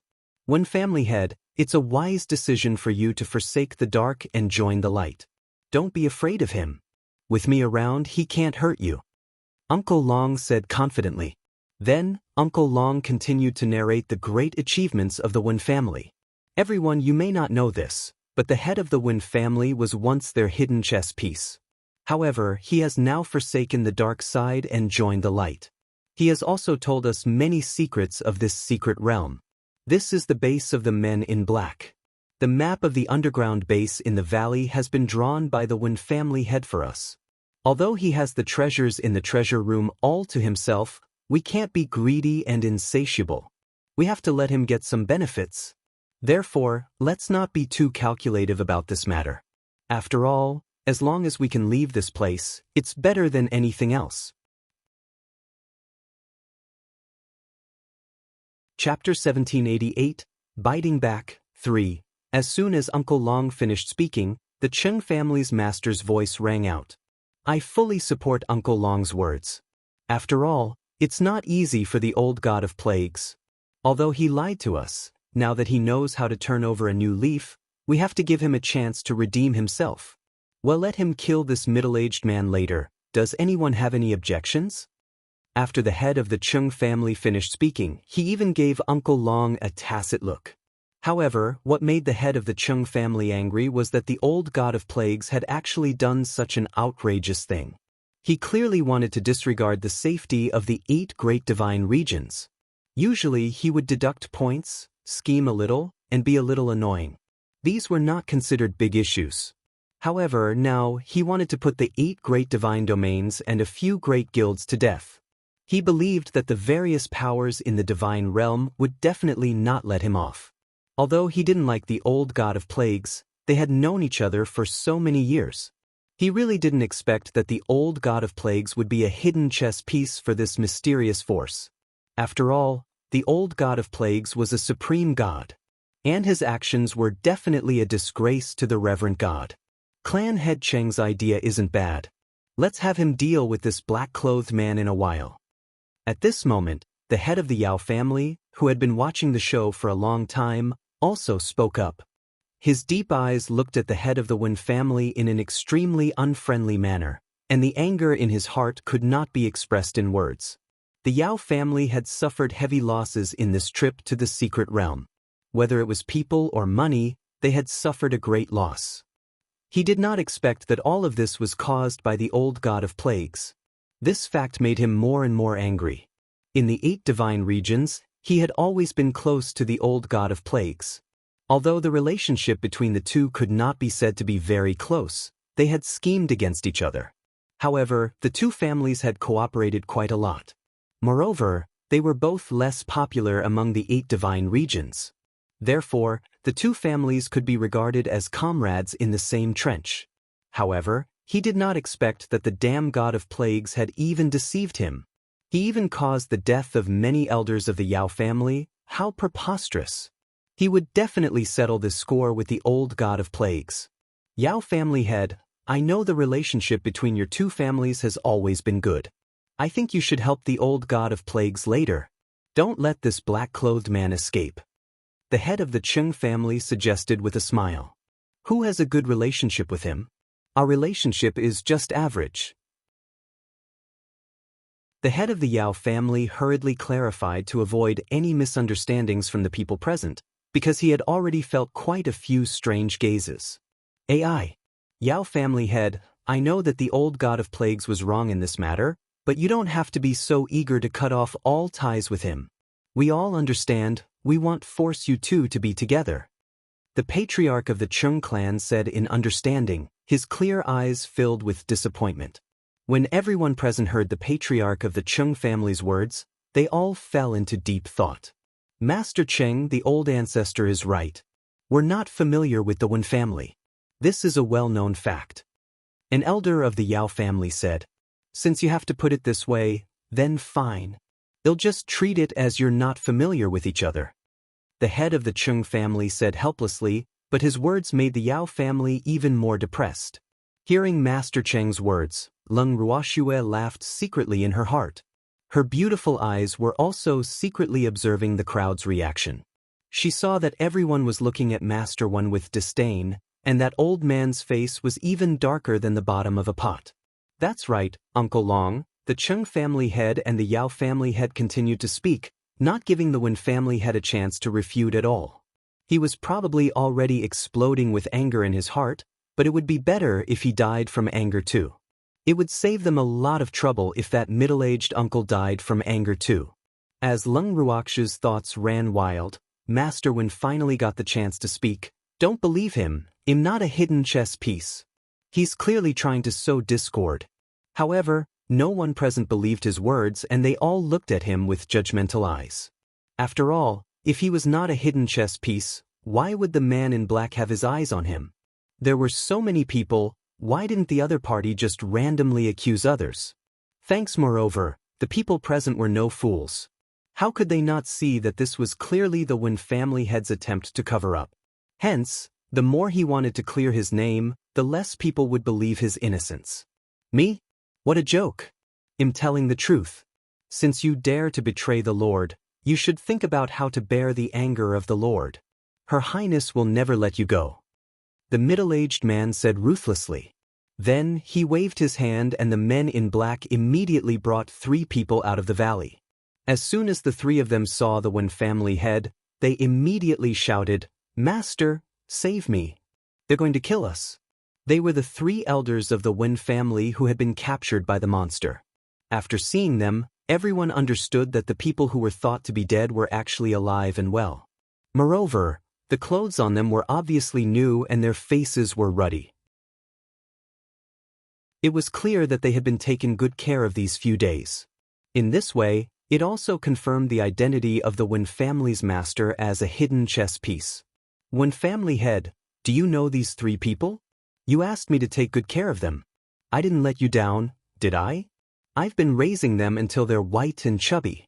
In a while, I'll feed them to the blood cherry blossoms. I'll have to let them die a worthy death. This is also the interest for betraying his lord. The middle-aged man's eyes were filled with killing intent. He was like a demon from hell. Then he raised his hand again and the 3 elders of the Wen family were taken away. Master, help me. Master, save us. Hearing the howls from afar, the crowd didn't show any sympathy. Instead, they looked at the Wen family's head with a gloating expression. They started to discuss what I said and what he said. Well, see, this is the consequence of asking a tiger for its skin. Now the Wen family has lost another 3 elders. The loss of strength is not small. Who can you blame? If he didn't trick us into coming here, and in order to gain our trust, we also brought in many of the Wen family's people, I'm afraid they would still be alive and well. This is karma. Do you really believe that those 3 people will die? Maybe they're just putting on an act for us. The crowd discussed without any restraint while the Wen family head's face alternated between red and white before turning black. His dark eyes were filled with hostility as he stared at the middle-aged man like a venomous snake. Everyone, please calm down. The head of the Wen family spoke again. The crowd quietened down upon hearing his words and looked at him warily. Actually, they mainly wanted to hear what else he had to say. After all, they could not judge who was right and who was wrong based on a few words from the enemy. If they had more evidence, they would be able to spurn the Wen family head with more ease. There is indeed a hidden chess piece by our side. However, that person is not me, but her. After that, the Wen family's master said some shocking words and pointed at Lung Ruoxue. Chapter 1789. Uncle, are you going to fight? 1. This time, everyone didn't know what to say. This was considered shirking responsibility? Since Lung Ruoxue said that he was a hidden chess piece, he would bite back at her. However, deep down, they seemed to believe that Lung Ruoxue was innocent. Lung Ruoxue laughed after hearing Master Wen's words. Wen family head, you're making a counterattack, right? Lung Ruoxue taunted calmly. That's right. He's biting back at us. Little girl, how could this be good? A thief crying out to catch a thief. This time you won't be able to clear your name even if you jump into the endless sea. Uncle Long teased with a smile. Then don't jump. Uncle, this old man has wronged me. Lung Ruoxue rolled her eyes at Uncle Long, who loved to see the world in chaos, and looked at the middle-aged man with a wronged expression. However, before the middle-aged man could speak, the Wen family head spoke again impatiently. Did you guys see that? She's on very good terms with this middle-aged man. He was so angry that he gritted his teeth. He could not wait to skin Lung Ruoxue and this middle-aged man alive. These two people were too detestable. They had actually joined forces to deal with him. My relationship with Uncle is very ordinary. Uncle also wants to kill me, right? Uncle? Lung Ruoxue raised her head and looked at the middle-aged man with a wronged expression. That's right. All of you will die. The middle-aged man said angrily. We're not afraid of death. However, before we die, we want to know something. You said that the head of the Wen family has betrayed your master. Can you show us any evidence to prove that you two are colleagues? Uncle, you will fulfill our last request before we die, right? Lung Ruoxue said pitifully. Her beautiful eyes were still misty. However, when paired with her disguised face, no one could pity her. Since you want to know, I'll tell you. The middle-aged man said. After he finished speaking, he pulled open his shirt, revealing half of his chest. The demon's first reaction was to cover Lung Ruoxue's eyes. Damn it, why did you suddenly take off your clothes? Exhibitionist. The demon roared in anger. Instantly, everyone's foreheads were filled with black lines. Didn't you want evidence? The middle-aged man gritted his teeth. Damn it, how dare they call him a revealing maniac? Where was he exposed? But you don't have to take off your clothes. Don't you know that there are girls here? The demon reproached. When everyone heard his words, cold sweat began to drip down their bodies. This was not the main point, okay? The evidence is on my chest. On the chest of the Wen family head, there's a flower that's exactly the same as mine. If you don't believe me, you can just pluck it out and take a look. The middle-aged man suggested. When everyone heard the middle-aged man's words, they focused their eyes and indeed found a red flower the size of a baby's fist on the left side of his chest. The flower looked like a cherry but not a cherry, like a lotus but not a lotus. It was fiery red, and the petals were overlapping, delicate and beautiful, as if it was alive and growing on the middle-aged man's chest. What was even more amazing was that the veins on the petals were faintly visible, as if blood was flowing. After careful observation, they finally confirmed that the flower was alive. Thanks, oh my God! There was a living flower growing on his chest. This was too horrifying. At this moment, Lung Ruoxue removed the evildoer's hand that was covering her eyes. She looked at the bewitching red flower. In reality, she wanted to take a few more glances. Unfortunately, the evildoer was guarding against her as if she was a thief, so she could only take a quick glance. Following that, her beautiful eyes turned towards Uncle Long. Upon seeing this, Uncle Long nodded his head imperceptibly. After Lung Ruoxue confirmed it, her beautiful eyes stared at the Wen family head who was still calm. She smiled and said, Wen family head, let us take a look at your chest. To prove your innocence. Why should I let you see it? The Wen family's head said with a look of disdain. In his heart, he hated Lung Ruoxue and the middle-aged man to death. Damn it, they actually betrayed him. He would not let these two off. However, what he should be thinking about now was how he could escape from this place. He was a little depressed. The people on both sides regarded him as a traitor. It didn't seem easy to escape from their pincer attack. He knew that everything was Lung Ruoxue's fault. Hence, he would never let her off. The head of the Wen family responded calmly, but he was thinking of a way to escape. Are you scared? Lung Ruoxue provoked. Wen family head, even if you don't want this little girl to see, shouldn't you at least let us see? If you don't have this mark, we can prove your innocence. At this moment, the head of the Yao family also said.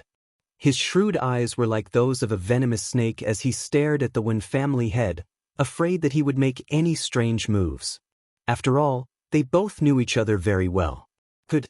Since you want to see it, then I'll let you see it. The head of the Wen family pondered for a moment, then placed a hand on the front of his shirt. Just when everyone thought that he was going to rip off his clothes, he suddenly leaped up and grabbed the person closest to him in his hand. Master, tell me, The man who was captured cried out for help. Uncle Long and the others who were further away could sense the Wen family head's unusual behavior, but they were in no hurry to rescue him. After all, the other party was also a reverent god. However, this also confirmed the Wen family head's identity as a hidden chess piece. This time, everyone understood even more without anyone saying anything. Wen family head, now you have nothing to quibble about, right? Uncle Long asked with a smile. He was obviously very satisfied with the result. You forced me to do this. The Wen family head said hatefully. The hatred in his dark eyes was so deep that it could not be concealed. How did we force you? I only exposed your identity. Lung Ruoxue was a little speechless. Did the Wen family head have persecutory delusions? He actually said that they forced him to. Wretched girl, it's all your fault. If it wasn't for you, the Wen family members wouldn't have died and my identity wouldn't have been exposed. I won't let you off. The Wen family's head roared with a ruthless expression. His eyes were bloodshot and filled with a murderous glint, as if he was going to swallow Lung Ruoxue alive. Old man Wen, you're being unreasonable here. You're the one who caused the Wen family's death, yet you're blaming it on me. Isn't this bullying the weak? As for exposing you, I'm just telling the truth. A good child should not lie. Moreover, if you dare to do it, you must dare to admit it. You've already done it yourself, so why don't you let others say it? Right, uncle? He's really too unreasonable. Lung Ruoxue said with an aggrieved expression. As she spoke, she dragged the middle-aged man into the water. However, this time, the middle-aged man did not pay any attention to her. Instead, he crossed his arms and watched the show. He could not wait for Lung Ruoxue and the rest to kill the Wen family head. It was also to help him vent his anger. Then, when both sides were heavily injured, he would make a move to eliminate these people in one fell swoop and atone for his sins. Right now, his only hope was that his lord would be lenient on him. Hence, he cooperated with Lung Ruoxue's words and revealed the hidden chess piece. This was because he was very clear that after such a slip-up, only one of them could live. If one did not do something for themselves, they would be destroyed by heaven and earth. Whether the Wen family head had really betrayed them as Lung Ruoxue had said, it was no longer important. What was important was how he could reduce his punishment. Hence, he had hit him when he was down, just as Lung Ruoxue had hoped. Chapter 1790, Uncle, are you going to fight? 2. Besides, even if he were to die, he would have to take someone with him. He believed that Master Wen must be thinking the same thing. Otherwise, he wouldn't have taken the initiative to gain the upper hand. Now that he saw Master Wen in such a passive position, he was happy. At least, there was hope for his life to be saved. If he couldn't, Master Wen's days would probably not be good, because he knew very well how terrible the punishment for traitors was. It was a good thing to have so many people to accompany him before he died. Looking at Lung Ruoxue and the rest, the middle-aged man thought to himself and began to plan. However, was it that easy to be an Oreo? Seeing through the middle-aged man's thoughts, Lung Ruoxue's expression became even more aggrieved. Her beautiful eyes were filled with tears as she said in an aggrieved tone, "Uncle, can't you say something fair? After all, you were once colleagues. You should be more familiar with the Wen family head's character, right?" The middle-aged man still ignored her. On the contrary, the Wen family head couldn't hold it in anymore and roared, "Black One, I won't let you off." The same. Both of them. "Hey, I won't let you off either." The middle-aged man finally responded, "Damn it, don't call me hey, I'm Wen sublimate." The head of the Wen family said angrily. Every time he heard the name Black 2, he would remember that he was ranked after Black One. This fact made him extremely vexed. "You will always be Black 2 in my heart," the middle-aged man said in a serious tone. His words made Lung Ruoxue burst out laughing. "Ha!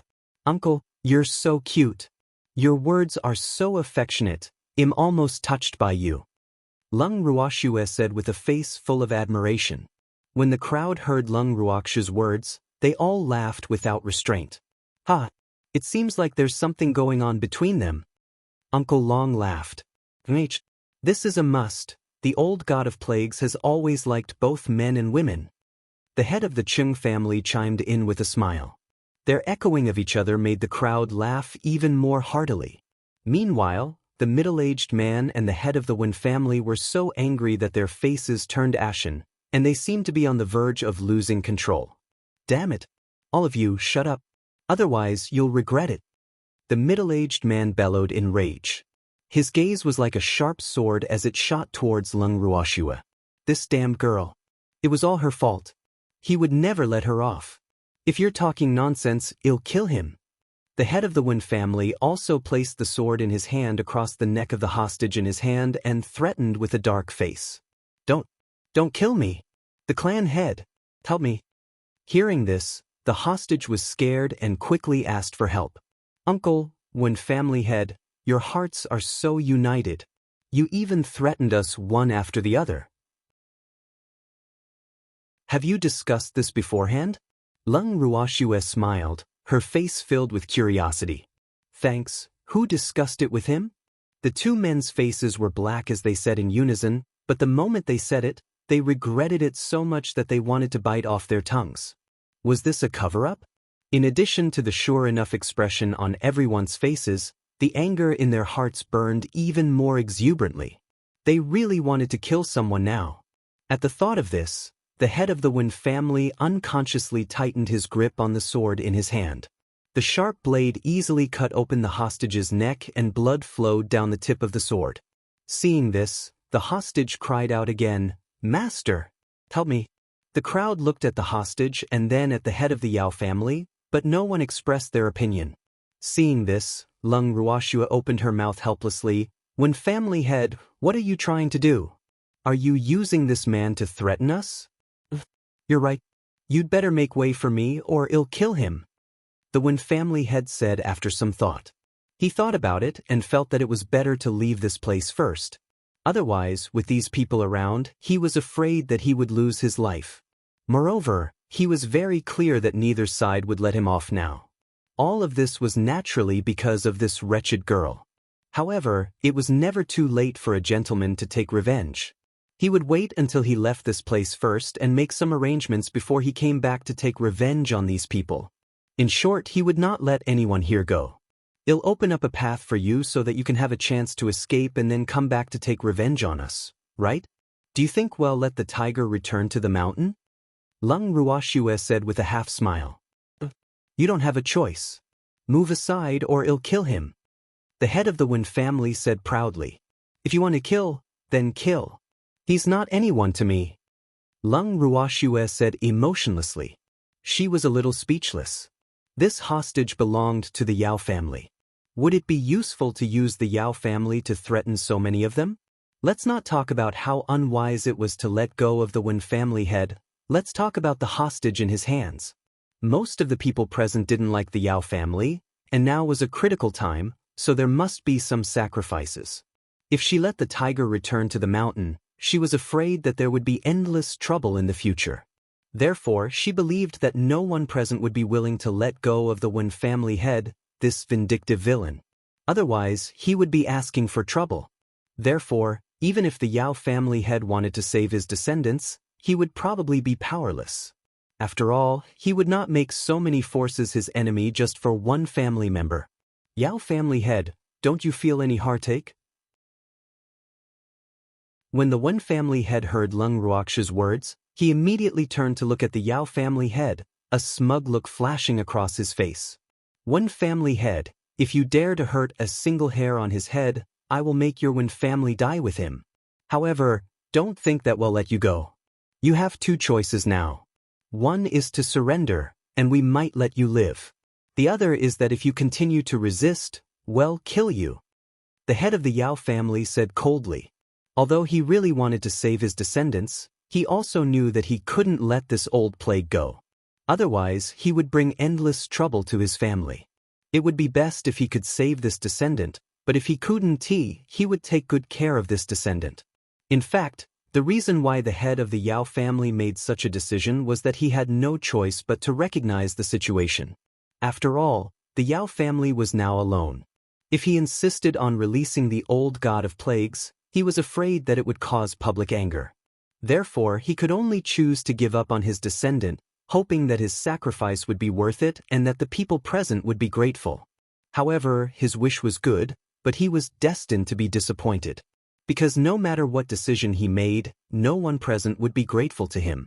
On the contrary, everyone thought that the Yao family was held hostage because of his carelessness, or that there was something fishy between the Yao and Wen families. Otherwise, why would the Yao family be the hostages? After all, it was common knowledge that the two families had a good relationship. One must know that at this moment, no one was willing to have any relationship with the Wen family. Otherwise, it would only cause public anger.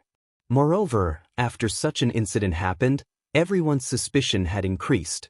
Therefore, although the Yao family's choice was to their liking, the seeds of suspicion had already been planted in their hearts.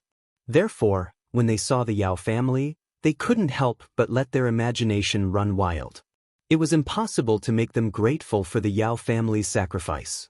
More importantly, even if the Yao family's head wanted to save his descendants and let the old plague go, he would have to see if they allowed it. After all, the old god of plagues was not only the Yao family's enemy. No one could bear the consequences of letting the old god of plagues go. Chapter 1791. Uncle, are you going to fight? 3. Ha! Did you hear that? How ruthless is your Yao clan's old ancestor? I can't believe he doesn't care about your life. After a moment of silence, the Wen family head provoked. Wen family head, it's not that the Yao family head doesn't care about the life and death of his descendants, he just doesn't want to let you go. Don't misunderstand. Lung Ruoxue reminded him calmly. If you don't let me go, I'll kill him. Even if the others don't feel heartache, the Yao family head will definitely feel heartache. The head of the Wen family tightened his grip on the hostage and continued to threaten. AI. The Wen family head. What should I say about you? There are so many of us here, and you only have one hostage. At most, you can only threaten the Yao family head, but you can't threaten us. Compared to letting you go, we seem to be more willing to kill you. So, consider it a good deed for yourself before you die. Let that Yao family elder go. As long as you let him go, we promise to let you die a quick death and not let you suffer. How about it? Lung Ruoxue smiled as she tried to negotiate. However, the smile on her face that deserved a beating was extremely glaring to the Wen family head, and his hatred for Lung Ruoxue grew even deeper. Good. Then I'll let him go. After thinking for a while, the head of the Wen family agreed. Then he pushed the hostage in his arms into the crowd. Immediately after, a white light flashed and shot straight at the Yao family hostage. When the crowd saw this, they hurriedly defended themselves. Only then did they realize that the head of the Wen family had disappeared. Damn it! That old man actually managed to escape. Someone said indignantly. At this time, another person discovered that the hostage of the Yao family was already dead. However, no one cared about his life or death at this time. Everyone was immersed in depression. You guys are really useless. The middle-aged man was infuriated when he saw that the Wen family's head had escaped. He could no longer be the Oriole. Damn it. Uncle, if we're useless, are you useful? With so many monsters and men in black surrounding us, didn't you just let him go? Or, you still care about your gay relationship with Hei so you let him go on purpose? If that's the case, then I won't pursue your dereliction of duty. Sigh. The word love can cause great harm to people. Lung Ruoxue said in an understanding manner. Her words had successfully incited the middle-aged man's anger, causing the crowd to laugh in low voices. Damn girl, you really have a sharp tongue. However, no matter how sharp your tongue is, it's useless. You're all dead today. The middle-aged man said viciously. Since he couldn't be an Oriole, he could only take the initiative to attack. In short, no one here today could escape. Uncle, are you going to fight? Lung Ruoxue blinked her beautiful eyes and asked with a face full of anticipation. I'm going to kill you, the middle-aged man said through gritted teeth. Oh.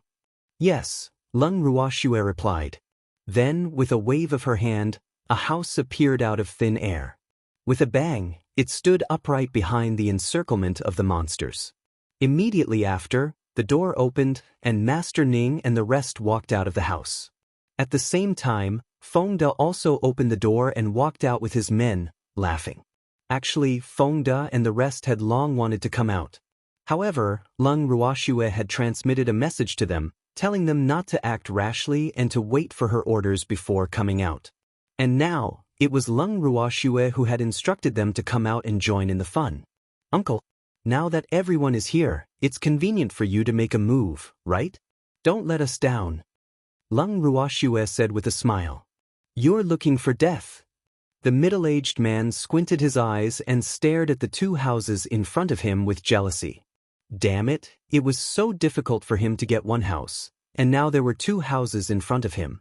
He was extremely envious when he saw these two houses, and he was even more determined to kill them. As long as these people were all dead, these two ownerless houses would belong to him.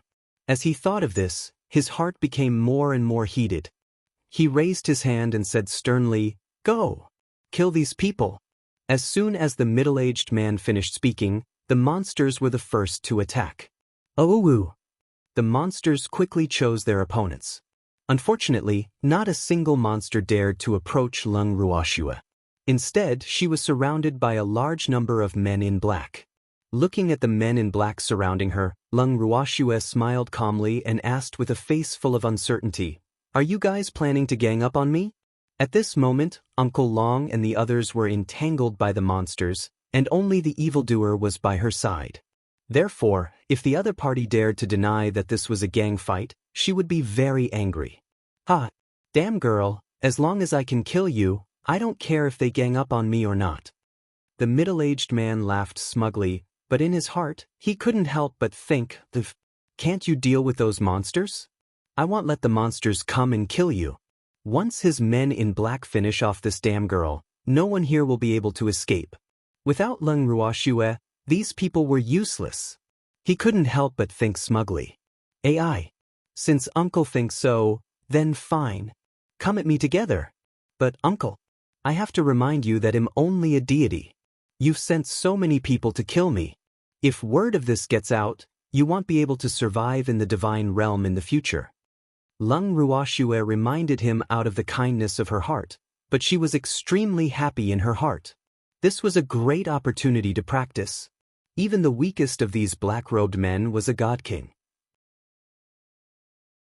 This was a good opportunity for her to see the difference between her and the god kings and god emperors.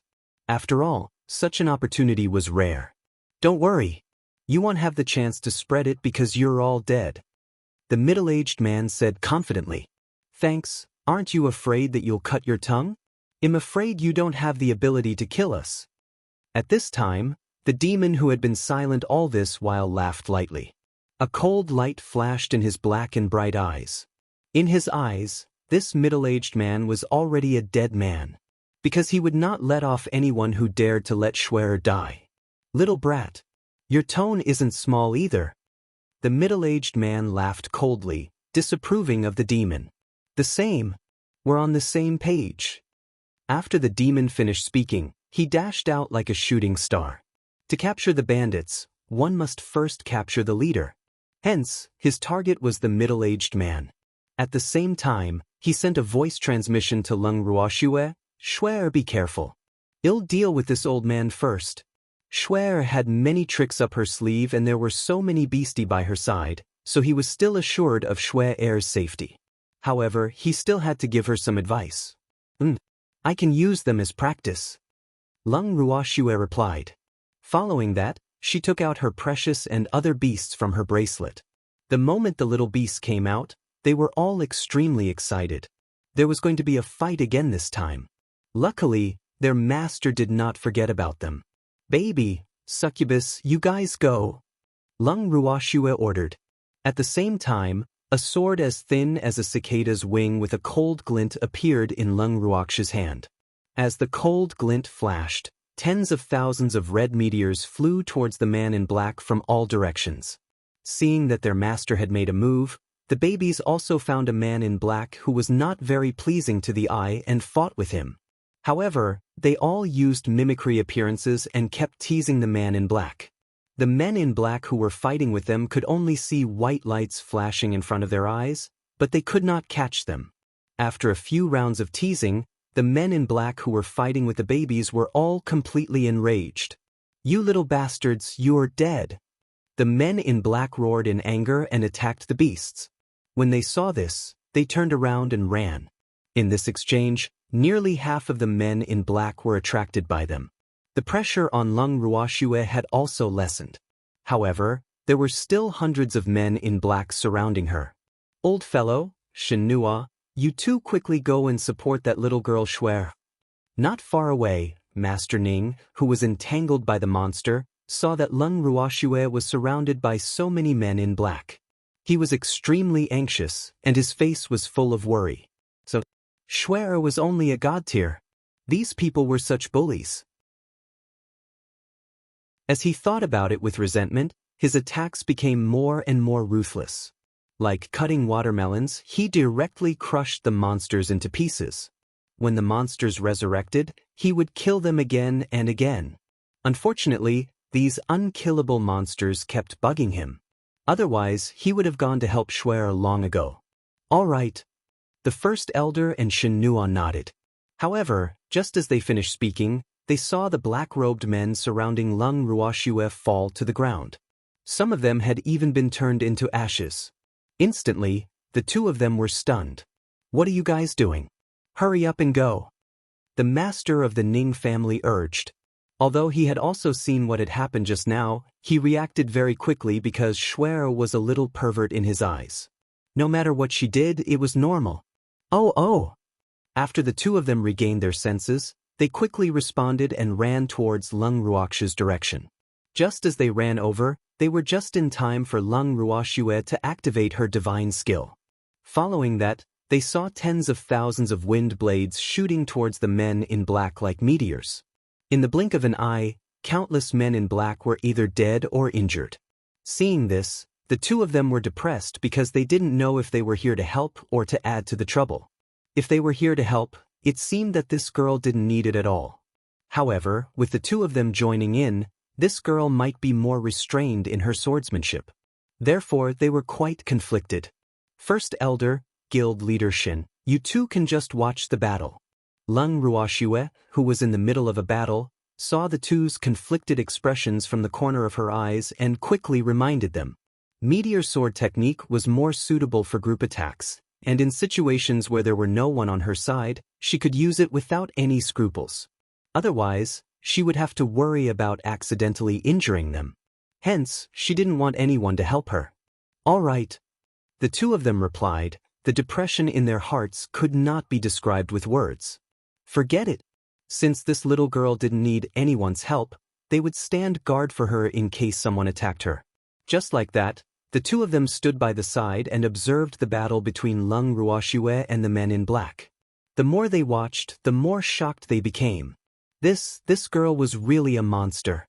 Her divine energy seemed to have come from nothing as she threw it out like it was her life.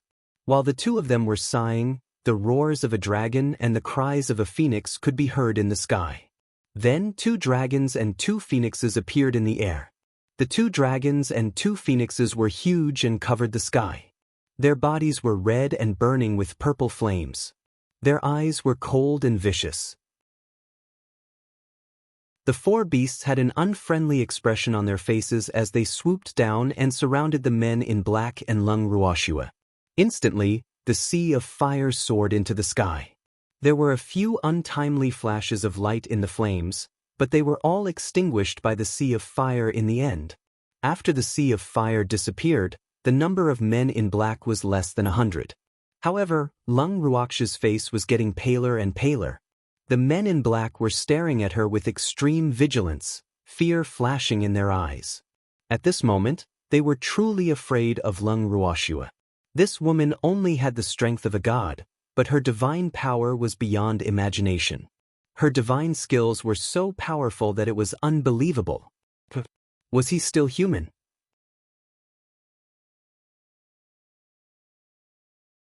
Chapter 1792, Take Your Own Life, 1. the black-robed man was bewildered. The dragon and phoenix that had been formed by the divine energy had almost scared them out of their wits. However, Lung Ruox's current condition wasn't too good either.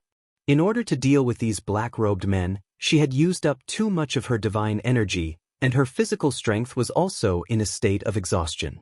Seeing her pale face, one of the men in black forgot his fear and laughed proudly. "Ugly monster, you're so smug. You're finished this time. Is that so?" Lung Ruox's smile was so carefree that the man in black was filled with hatred. However, the black-robed man's words had caused First Elder and Shinua, who were watching the battle from the side, to be on tenterhooks. Furthermore, they had also made preparations to reinforce Lung Ruoxue at any time. However, Lung Ruox's next move shocked everyone. She took out a small jade bottle and poured a handful of pills into her hand. Then, without hesitation, she swallowed the pills and her pale face returned to normal. The men in black widened their eyes in disbelief. He just ate a handful of pills like this? Was he still human? How could it be so exciting? They had seen the pill that Lung Ruoxue had consumed very clearly. The spiritual energy on the pill was flowing and there was even a layer of faint light. This was definitely the appearance of a high-quality pill. However, Lung Ruoxue had swallowed a whole bunch of high-quality pills in one gulp. Wasn't this just deliberately causing trouble for others? One had to know that it was a sword, not just one. If there was only one, they wouldn't be surprised. After all, for powerhouses like them, who wouldn't collect a few life-saving medicinal pills? However, the other party had casually taken out a handful, which was something they could not accept. Because even if their positions were reversed, they were afraid that they would not be willing to eat so many medicinal pills at once. That was all money. Even if he sold them all, he probably wouldn't be able to get that handful of medicinal pills. Instantly, the men in black looked at Lung Ruoxue differently. Some of them treated her as a huge treasure vault, while others were filled with jealousy. As for the First Elder and Shinua who were watching the battle from the side, the two of them pretended to be calm on the surface, but in reality, they were extremely ashamed. They had lived for so many years, but they had never eaten medicinal pills so freely before. That was a sword. In the entire firmament, there was no other way to squander more than this. However, it seemed like one could not be jealous of such a thing. Even if Shinua was an alchemist, the medicinal pills he had on hand were definitely not as rich as Lung Ruoxue's. Furthermore, most of his medicinal pills were refined by others. In truth, he was very short of money. At the thought of this, the gloominess in Shinua's heart could not be described with words. So, they were both alchemists, but why was the difference so huge? Lung Ruoxue had fish scale flowers and dragon's beard grass in her hands. She didn't even blink when she took them out. But what good stuff did he have? Even if there was, it would be someone else's. Just as Shinua was remorseful and the First Elder was filled with envy and jealousy, the group of black-robed men started their attack. In the previous battle, they were more or less passive and had underestimated Lung Ruox's strength. Thus, before they could even make a move, many of their men had died. However, now that they had a clear idea of Lung Ruox's strength, they were more confident in dealing with her. Furthermore, they firmly believed that a mere deity, no matter how powerful she was, would not be a match for them when they joined forces. The painful lesson they had learned previously was because they had underestimated her. "Brothers, let's go. Let's show this ugly monster our power." A black-clothed man shouted. "Thanks, good. Go. This time, we'll let this ugly monster see our true strength." The men in black chimed in one after another, and his aura instantly soared. However, their self-deceiving actions made Lung Ruoxue laugh. Come at me together. I don't feel any pressure using you guys as practice." Lung Ruox's smile was very devilish. However, when that smile was placed on her disguised face, it seemed out of place. The fight just now was really satisfying. These black-robed men were like lambs waiting to be slaughtered in her hands. They had no power to fight back at all.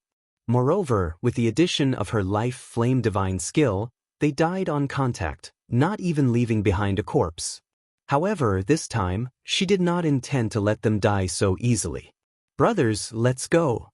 Hearing Lung Ruox's provocation, the men in black were burning with rage. With a swoosh, the men in black surrounded Lung Ruoxue in a few circles. This time, they did not dare to act like before and give Lung Ruoxue the chance to kill them all at once. Instead, they planned to split into a few groups and attack her separately. The first to attack would be the 10 people closest to Lung Ruoxue. The 10 of them each used their own techniques. The moment they made their move, it was a sure kill move. They had no intention of giving Lung Ruoxue a chance to live. When the first elder and Shenhua who were watching the battle saw this, their hearts were on tenterhooks. This time, they did not dare to watch the battle from the side easily. Instead, they looked for the black-clothed man who was the closest to them and started fighting. However, even though the two of them had the strength of divine emperors, they were not good at close combat. Moreover, their battle required the assistance of external objects, such as pills or equipment. Both of them were top figures in this field. Therefore, they displayed all their advantages as soon as they started fighting with the man in black. With a wave of Shenhua's hand, countless transparent powder scattered out. Instantly, the men in black who were fighting with him felt half of their bodies go numb, and their bodies became weak and powerless. In the blink of an eye, a few men in black fell limply to the ground, their eyes filled with resentment. Damn it, you actually cheated. What kind of skill is it to use medicine against us? If you have the ability, then fight us with real weapons. One of the men in black who had fallen to the ground roared furiously, and the gaze he directed at Shenhua was as if it was about to spew fire. I'm a famous alchemist, so of course I have to use the methods of an alchemist. How stupid would I be if I had to fight with you thugs with real knives and guns? Or am I an idiot in your eyes? Shenhua laughed in spite of himself. His incomparably handsome face was filled with speechlessness. You're right. We have to make use of our own advantages, or else we'll lose face for our class. The great elder nodded in agreement. Then, a transparent white rope appeared in his hand. The rope was 100 meters long and only as thick as a baby's arm. It floated in the air as if it had a life of its own. As the great elder waved the rope in the air, the transparent rope soared into the sky like a white dragon. After spinning a few times in the air, it swooped down again, a white vortex flashing in front of everyone's eyes. Then, the few men in black who were fighting against him were tied up tightly with transparent white ropes. Damn it! Quickly release us! The man in black who was tied up shouted angrily. What's wrong? Do you guys want to fight me with real weapons? I don't have the time to play with you guys. The great elder said straightforwardly. Then, several wind blades flew out from his hand.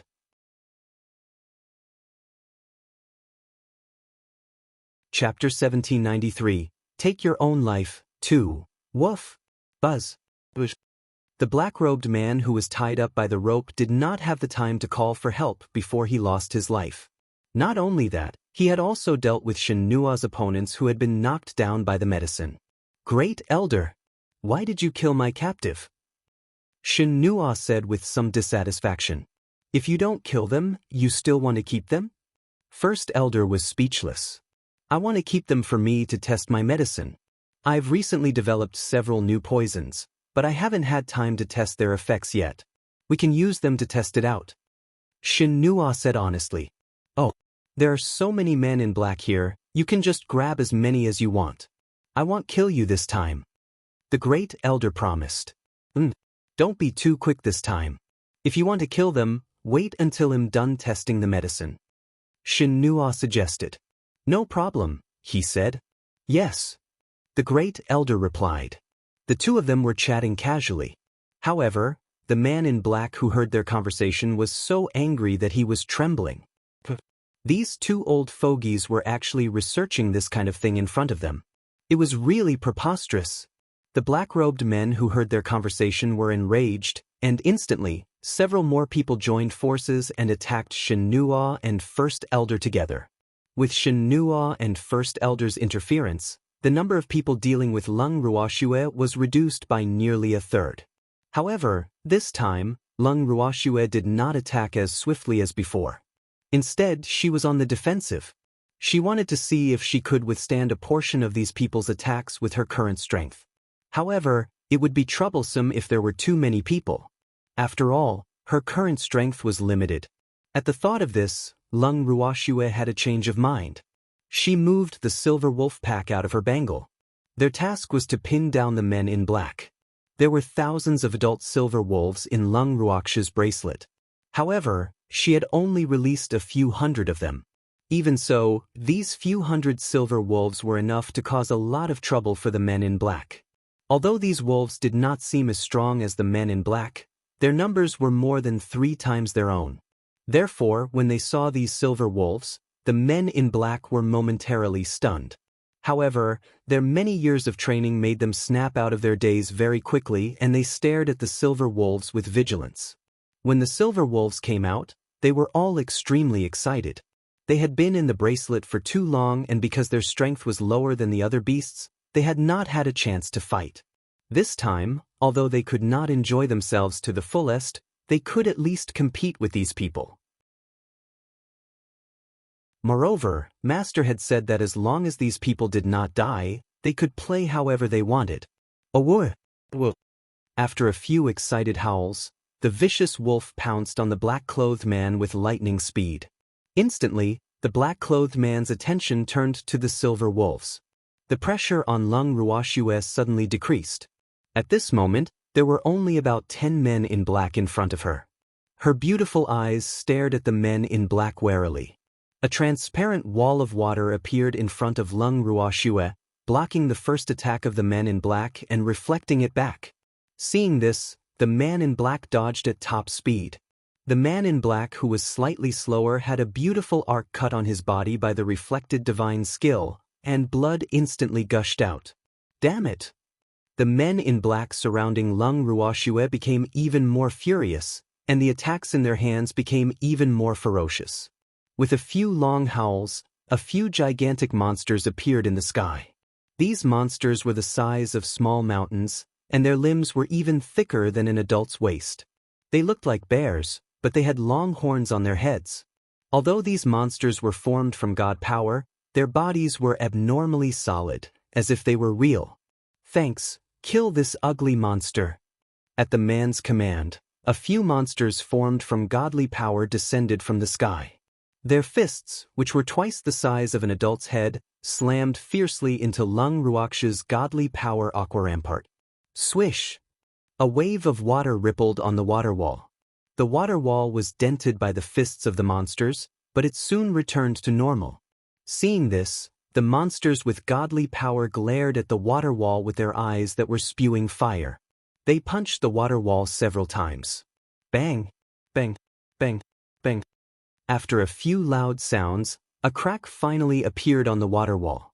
Then, the water wall turned into specks of starlight and disappeared in the air. But then, another aqua rampart that was even more solid and transparent than the previous one stood in front of the divine monsters.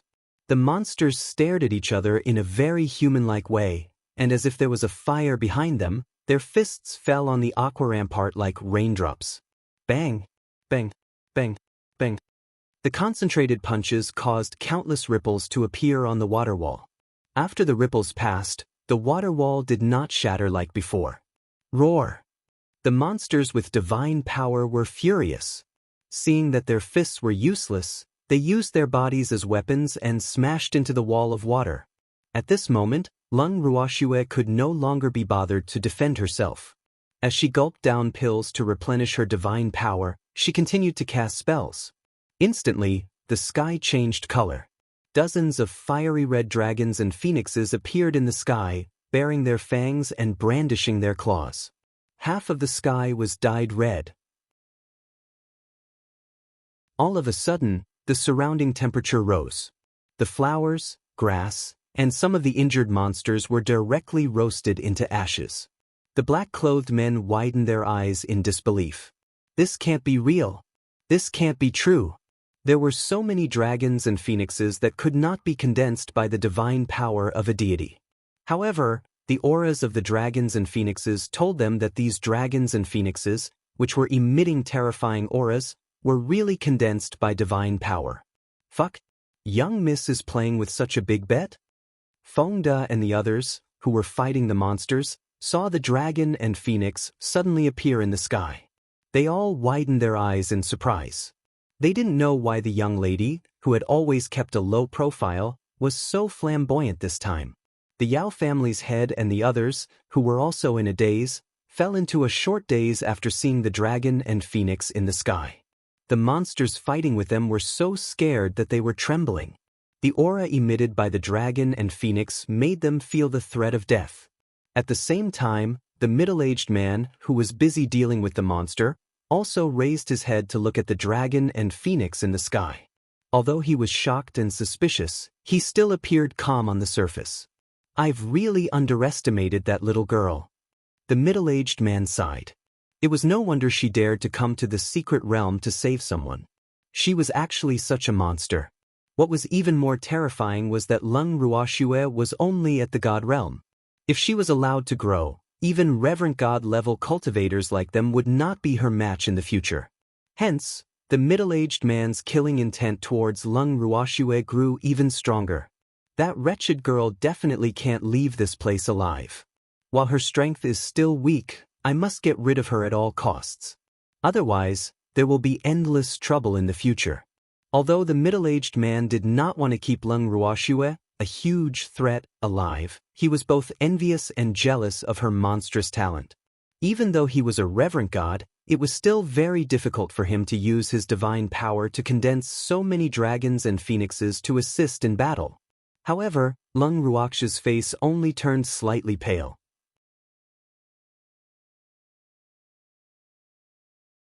Chapter 1794. Take Your Own Life. 3. What infuriated him even more was that in the blink of an eye, that wretched girl Leng Ruoxue had already consumed more than a few hundred pills to replenish her divine power.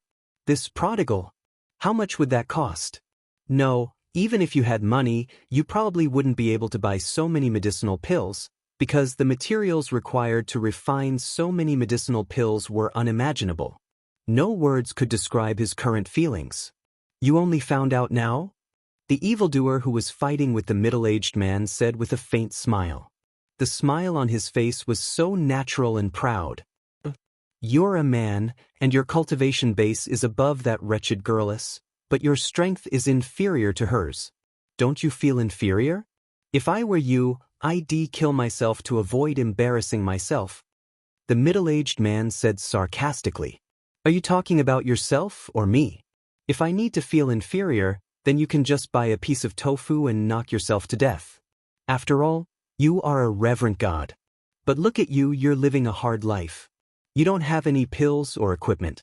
What's the point of living? You can kill yourself. The demon suggested with a chuckle. I didn't expect you to be so good at talking. I've really underestimated you. The middle-aged man's face was red as he snapped. In his heart, he kept consoling himself, don't be angry.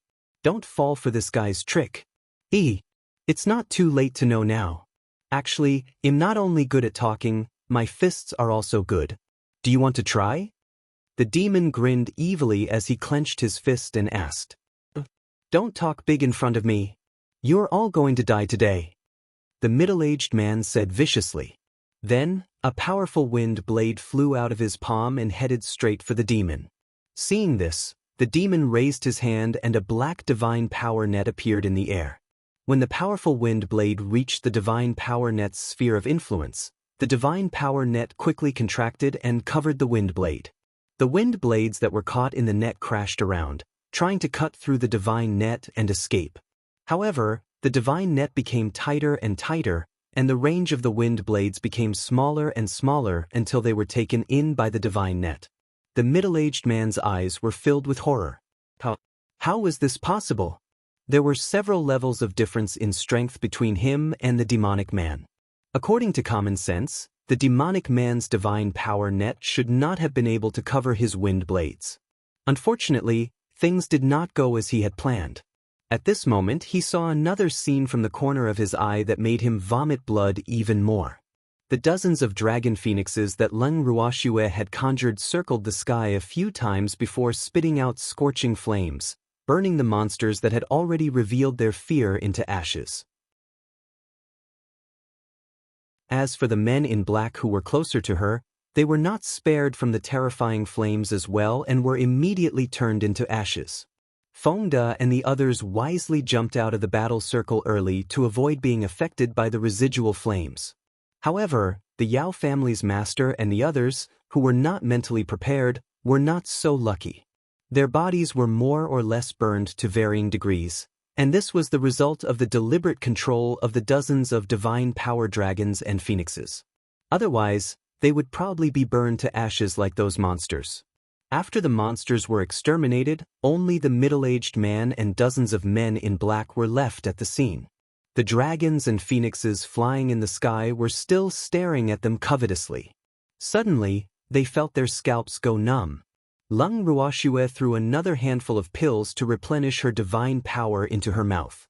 This time, the Yao family head and the rest who were lucky enough to witness it all felt their lips twitching.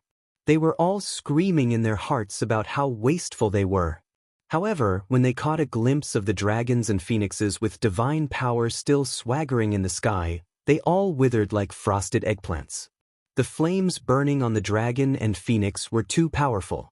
Anyone below the divine emperor realm would die upon contact. Hence, even though they felt sorry for Leng Ruoxue's wastrel behavior, they did not dare to make a sound. In fact, they did not have the right to make a sound. "Little girl, if you rest, leave the rest of the men in black to us." Seeing that Leng Ruoxue's face was still pale after taking the pill, Uncle Long's heart ached for her. He knew that this little girl had gone all out this time. Her physical strength and divine power were all exhausted. Although she had the support of the pill to replenish her divine power, the amount of divine power required to form these dragons and phoenixes was unimaginable. At the very least, he couldn't create so many of them at once. Leng Ruoxue nodded and cleared the battlefield. Fengde and the rest swarmed forward and surrounded the men in black. Fengde and the rest cooperated well with the silver wolves. They attacked from the top and bottom and quickly annihilated all the men in black at the scene. At this moment, the only living person was the middle-aged man. The demon's eyes and ears were sharp. Seeing that all the men in black were dead, he smiled and said, "Your subordinates have all died, so it's your turn now. I'm good to you. I specially let you witness their deaths with your own eyes. Now you can die in peace." After he finished speaking, a few rays of black divine power shot out from his palm. After drawing a beautiful arc in the air, the divine power that flickered with black light flew in the direction of the middle-aged man, Pucci. The sound of a light blade cutting through clothes resounded out, and instantly, several wounds were cut open on the middle-aged man's body, and fresh blood immediately gushed out. "Damn it! I won't let you off." Seeing this, the middle-aged man hurriedly stuffed a healing pill into his mouth and roared. He raised the weapon in his hand high and slashed down at the demon. Then, a white light flashed and the middle-aged man disappeared. Seeing this, everyone was stunned. What was this situation? That guy actually ran away? This fact made everyone depressed. They had so many pairs of eyes on them, yet they had still let the leader of the men in black escape. This was too embarrassing. "Let's quickly chase. We can't let that guy get away." Someone shouted angrily. "No need to chase, we can't catch up." The demon stopped him. "Why not? Although he's a reverent god, we can teleport as well. Moreover, we have a few reverent god-level cultivators on our side, so there's no reason we can't catch up to him." Someone said in an unconvinced manner. "The human race doesn't use teleportation. Even a reverent god can't catch up to him." The master of the Ning family said, "If it's not teleportation, could it be a teleportation divine talisman?" Some people guessed. Everyone was shocked. The so-called divine teleportation talisman was a talisman that could teleport without any hindrance. Even if you were besieged by thousands of people, as long as you had one divine teleportation talisman, the other party would not be able to do anything to you.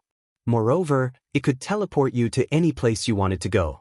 However, the cost of the divine teleportation talisman was extremely high, and it was extremely troublesome to make it. You also had to be proficient in formations. Therefore, it was not easy for even a supreme god to have a divine teleportation talisman that could save his life. Therefore, they never dreamed that the person who they thought was going to die would have such a good thing. This was really a mistake. He didn't know what kind of trouble the middle-aged man would cause them after running away. They were filled with regret.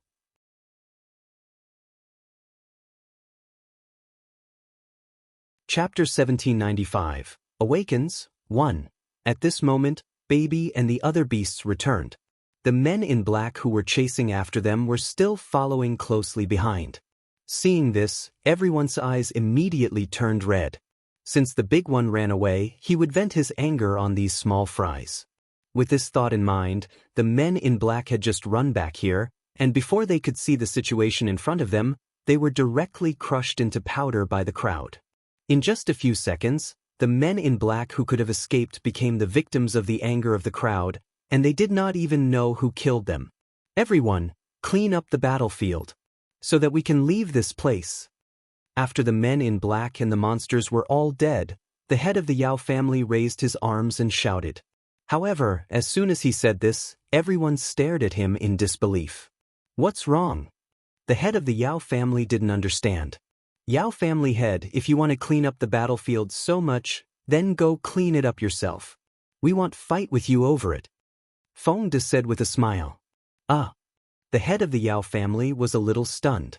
Then he looked around and found that the battlefield was covered in black ashes. Instantly, his old face turned red and he said embarrassedly, "The battlefield is very clean. It seems like there's no need to clean it up." Although he said that, he wanted to vomit blood in his heart. There might be something good on these men in black, but it was a pity that they were all burned to ashes by that wretched girl. It was really infuriating. He had originally thought that he could get some compensation, but now, it was all for naught. He had not gotten a single cent, and had even lost a lot of property. Several elders had died. So, his heart ached. After this battle, at least half of the Yao family's few remaining elders were killed by the monster, and the few who survived were all injured or disabled. The Yao family's losses in this trip to the mystic realm were so heavy that the Yao family's master had not expected it. However, when he thought of the culprit of all this, that old thing from the Wen family, he made up his mind. After he left this place, he would definitely join forces to destroy the Wen family to make up for their losses. Everyone, go back to your rooms and have a good rest. 3 days later, we'll go look for the exit of the secret plane. At this moment, Lung Ruoxa's beautiful eyes scanned the crowd's expressions as she spoke with a faint smile. Everyone nodded and was about to walk into the house when suddenly, a weak voice entered their ears. "Ancestor, please save us." Hearing this voice, everyone looked in the direction of the voice in unison. What entered their eyes was an extremely haggard woman. Her hair was disheveled, her clothes were in tatters, and her face was covered in blue and purple.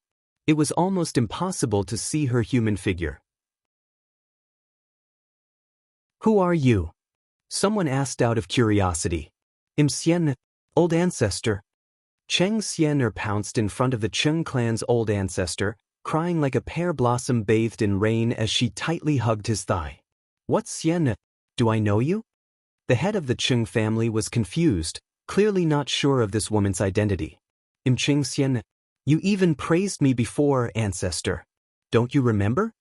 Cheng Xianer hugged the Cheng clan's patriarch's leg and cried with a wronged expression. "Ah." The head of the Cheng family was a little embarrassed. He really couldn't remember. There were too many descendants of the Cheng family, and he couldn't possibly remember every one of them clearly. Moreover, he had praised many people before, so why would he remember Xianer? "Oh, it's Xianer." The head of the Cheng family said perfunctorily, his face red. "Old ancestor, you finally remembered me. That's great." Seeing this, Cheng Xianer's tears immediately turned into a smile. "I haven't really remembered." The head of the Cheng clan couldn't help but wipe the cold sweat off his forehead. However, he still maintained an amiable expression on his face and said, "Xian, how did you get here?" "Ancestor." I came with my maternal family. After hearing about this secret realm, my brother and I wanted to come here to gain experience. If we encountered any opportunities, we could offer them to the ancestor, but we didn't expect this place to be so dangerous. Countless people from my maternal family died, and my brother and I almost lost our lives here. Ancestor, you can't leave us alone. Cheng Xian Er's tearful voice explained the reason, causing some of the people who didn't know the truth to feel touched. Old man Cheng, I didn't expect you to have such a filial descendant. I really envy you. The head of the Yao clan praised. What's there to be envious of? The head of the Cheng clan was secretly angry. After all, in his opinion, old man Yao's words were clearly mocking him. As smart people, they couldn't possibly not know why Cheng Xian had come here. He wasn't a 3-year-old child, so how could Cheng Xian coax him with just a few nice words? Of course I'm envious. Our Yao family doesn't have such a filial descendant. The head of the Yao family said as he rolled his eyes. Don't worry. There will be. The head of the Cheng clan said coldly. Let's go in. At this moment, Lung Ruoxu's calm voice rang out. With that, she pulled the evildoer and walked in first, followed by the master of the Ning family and the others.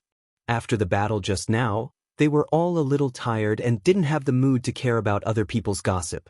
Most of them quickly entered the house.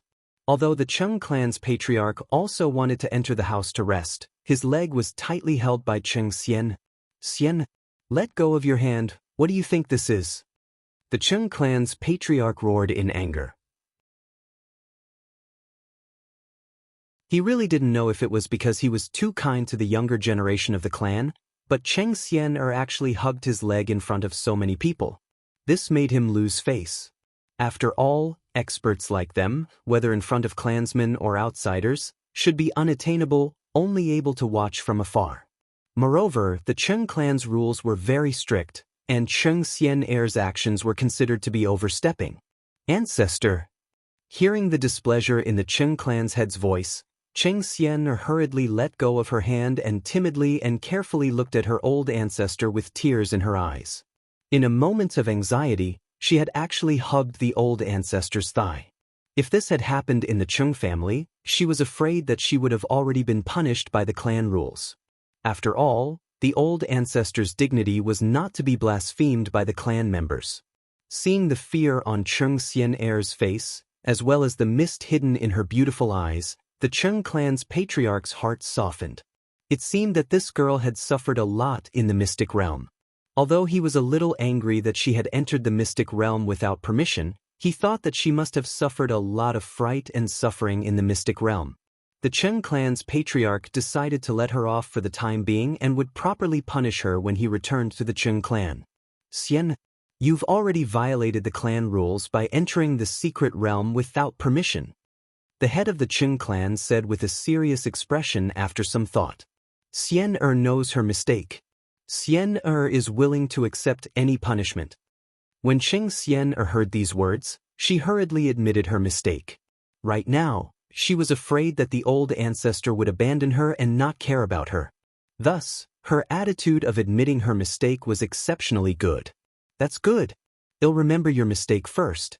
When we return to the family, I'll order the acting family head to punish you severely. The patriarch of the Cheng clan made the final decision.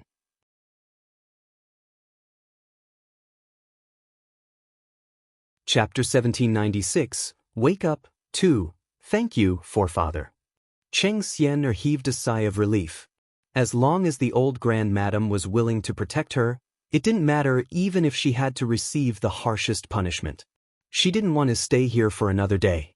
However, what surprised her was that damned woman, Lung Ruoxue, didn't expose her.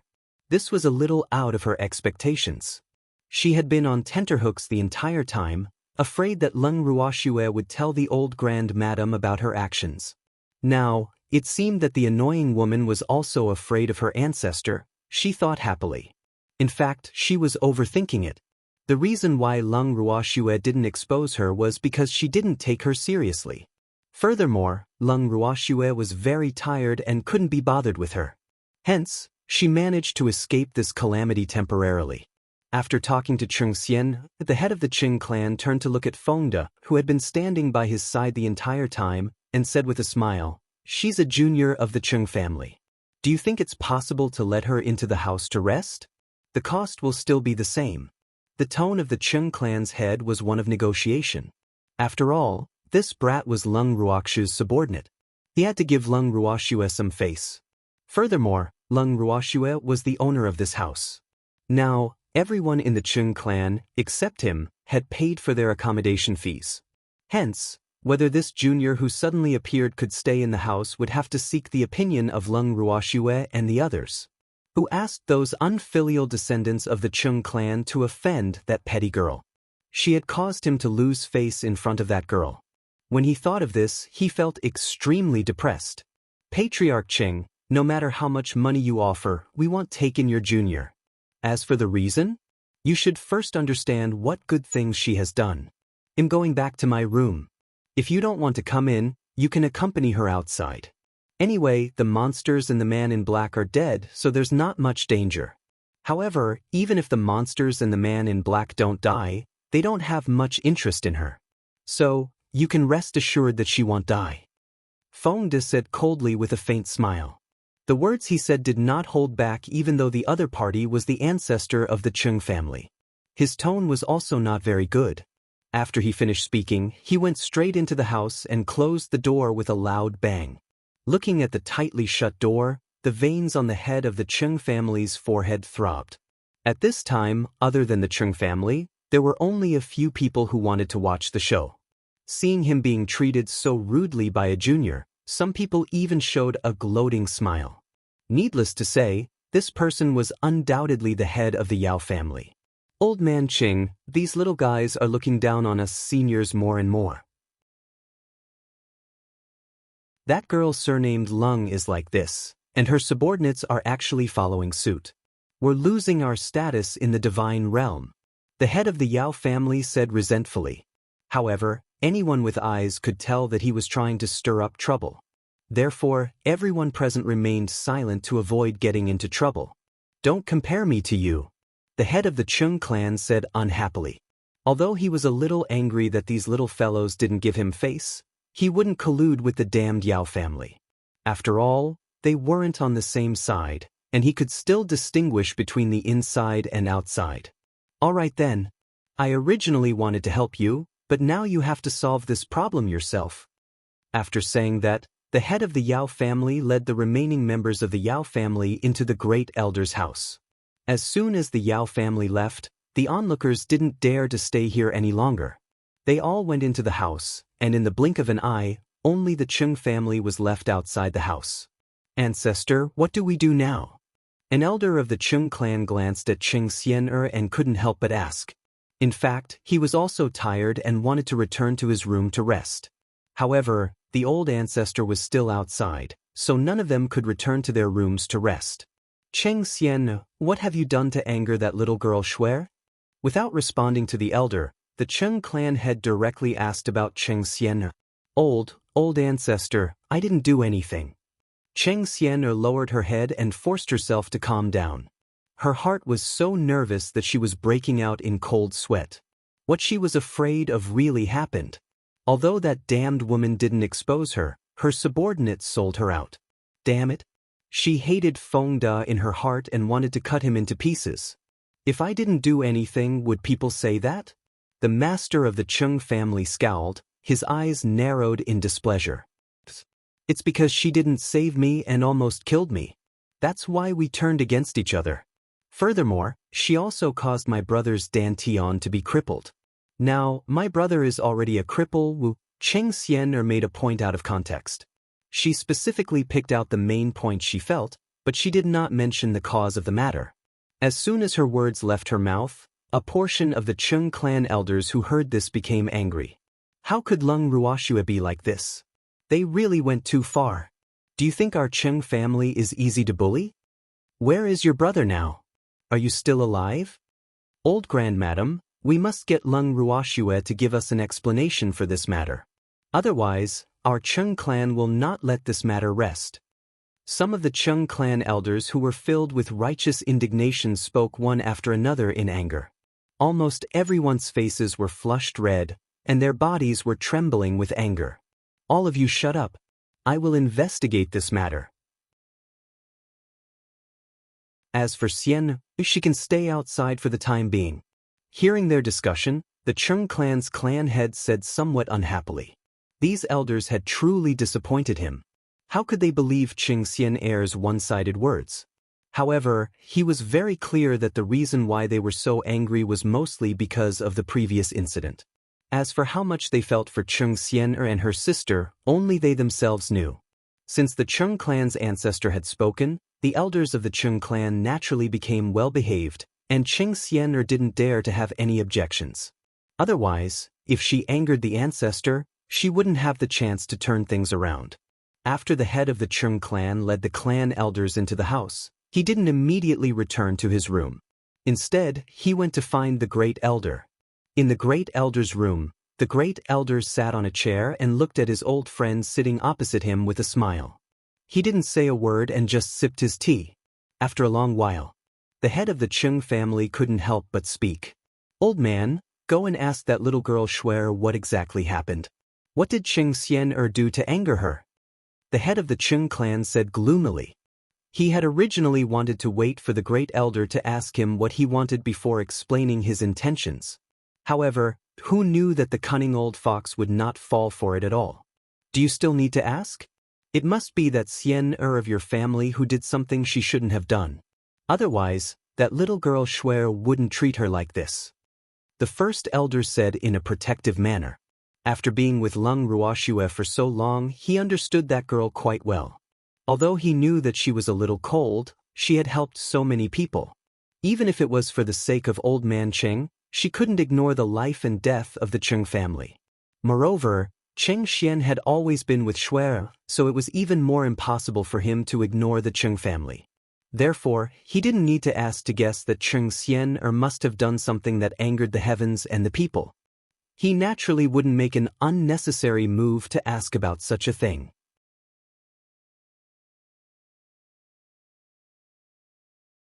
Chapter 1797. Awakens, 3. That might not be the case. The head of the Qing family quibbled. However, he didn't even have the confidence to say these words. After he finished speaking, he even lowered his head, not knowing what he was thinking. "Old Qing. In fact, you don't need to ask Shuer about this. Your Qing Xian has always been with her, so it's best if you ask him. He's a member of the Qing family, so his words are more trustworthy than outsiders.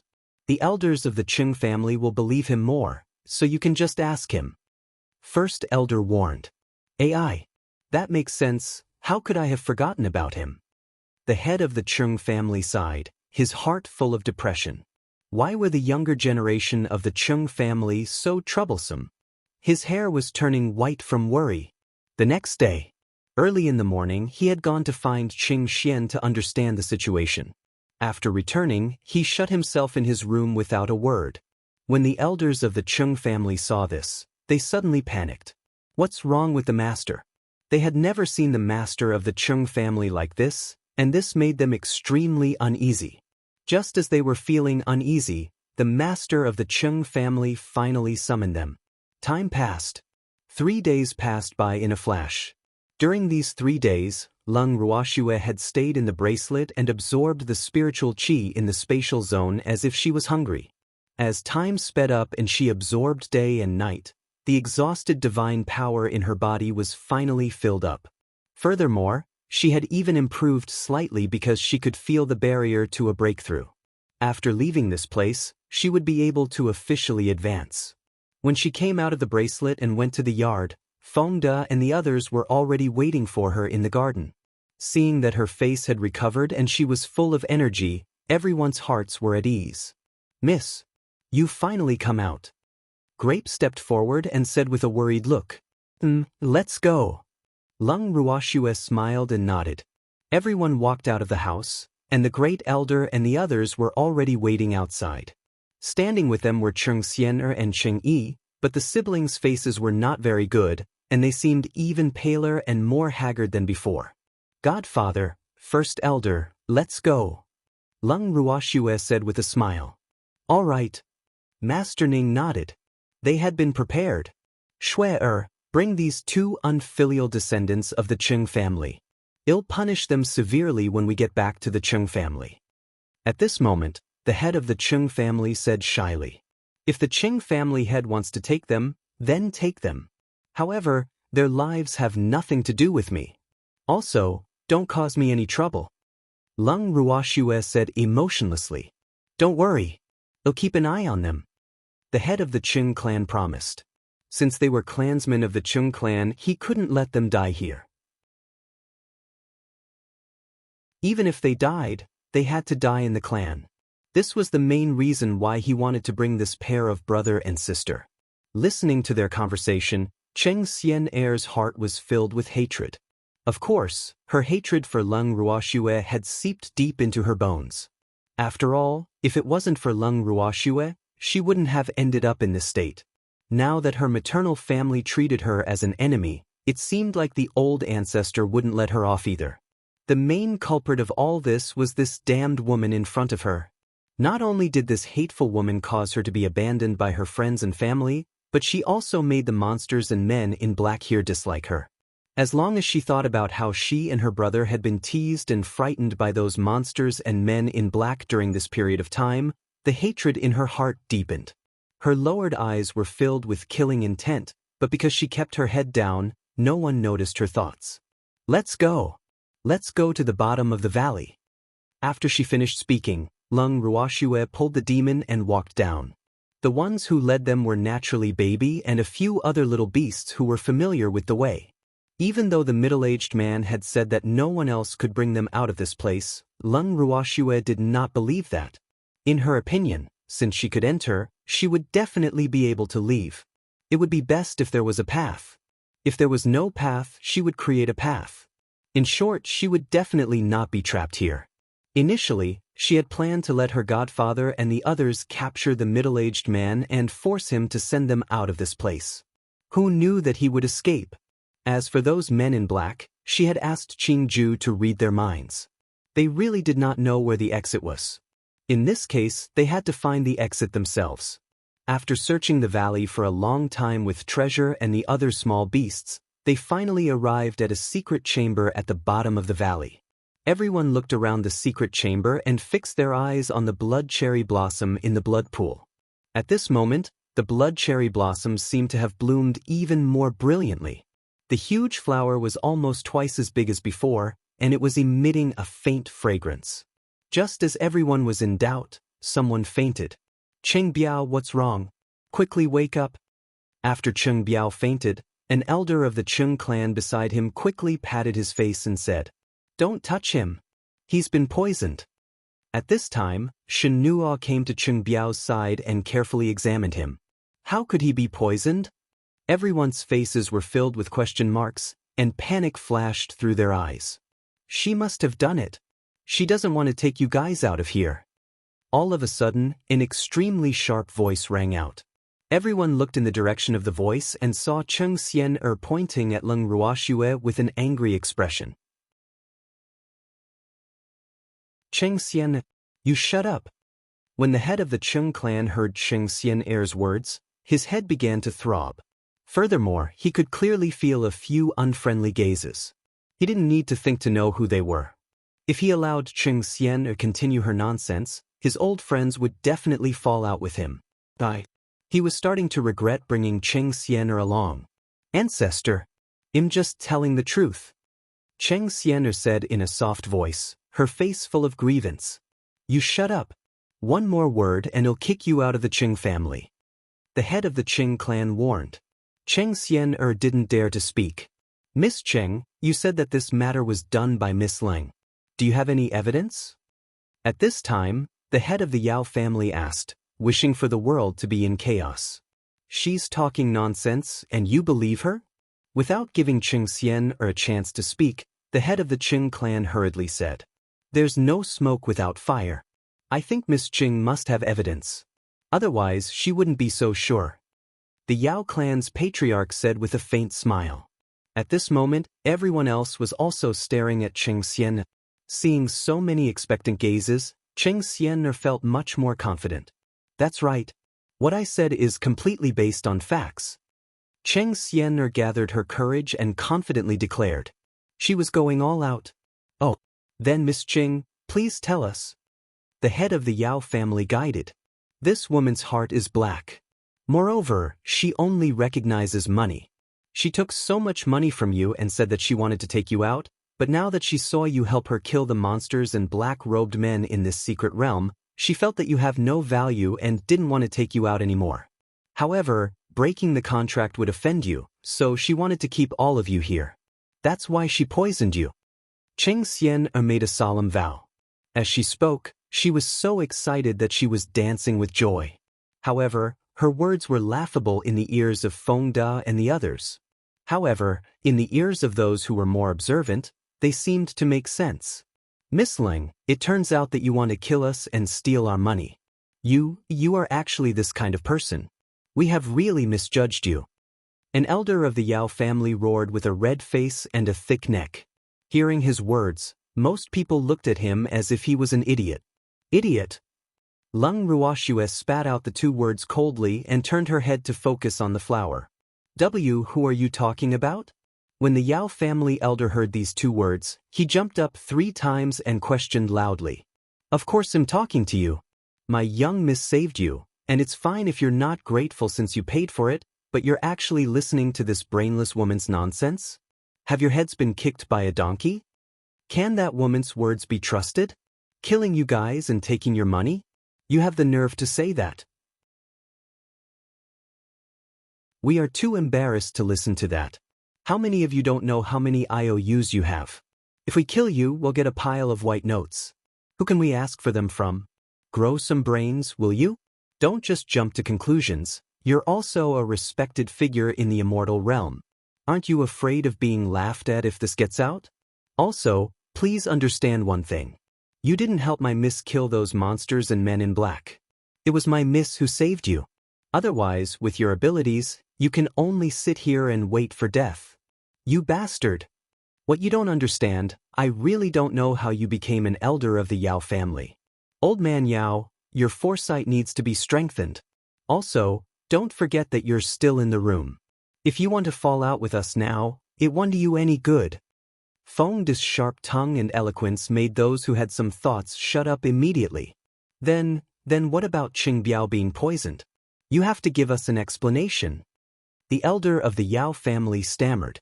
Although the other party's strength wasn't high, his aura was too strong. He was a little frightened. What a joke! Why do you want us to give you an explanation? We didn't poison him. Feng Da sneered. He was really speechless and didn't know what to say about the whimsical thinking of this elder of the Yao family. How could there be such a stupid person in this world? It was really strange. Don't quarrel. Cheng Biao was poisoned by the flower poison. Miss Lung, the pill in your hand, Shenhua looked at Lung Ruoxue and did not finish her sentence. Furthermore, he did not dare to say the name of the fish scale pill, afraid that someone would have ill intentions after seeing the pill. I'm only selling. Lung Ruoxue's cherry lips parted slightly as she spat out a few words. Then her beautiful eyes turned to the blood cherry blossom in the blood pool. Shenhua nodded, then smiled at the Cheng family's head. Patriarch Cheng, the pill to save Qing Biao is the same price as the healing pill I sold you before. If he doesn't need it, he can only live for 3 months at most. Buy it. The head of the Qing clan nodded. If it could be sold at the same price as the healing pill, then the pill that had saved Qing Biao was definitely not an ordinary one. Although it was a bit expensive, at this time, every elder in the clan was extremely precious. As a result, he could only pay a large price. Moreover, Cheng Xian'er, that brainless girl, had said those words before, so he didn't have the face to ask Shuer for a friendship price. Now, he was really remorseful. Then, the two sides made a deal. After Shenhua took the fish scale pill from Lung Ruoxue's hands, she directly stuffed it into Qing Biao's mouth. After a while, Qing Biao woke up. What's wrong with me? Qing Biao, who had just woken up, looked confused. It was as if he had a dream, and in his dream, the flowers were exactly the same as the ones in the blood pool. You've been poisoned, Shenhua said. Then he reminded, everyone, stay away from the blood pool. The flower is poisonous. Hearing Shenhua's words, everyone subconsciously took a large step back and stared at the huge flower in the blood pool with vigilance. Ha! He. Suddenly, a smug, sinister, and fearful laugh came from the secret chamber. Everyone's hair stood on end upon hearing it. Those who were more timid had their hair stand on end and their faces turned deathly pale. At the same time, 2 tentacles as thick as a baby's arms stretched out from the huge flower core. The head of the tentacles had a suction cup with 2 rows of sharp teeth, and there seemed to be blood flowing in the tentacles. In an instant, the tentacle moved at lightning speed, making pa-pa sounds as it waved and attacked everyone. Everyone hurriedly retreated, and the 2 tentacles followed them like shadows.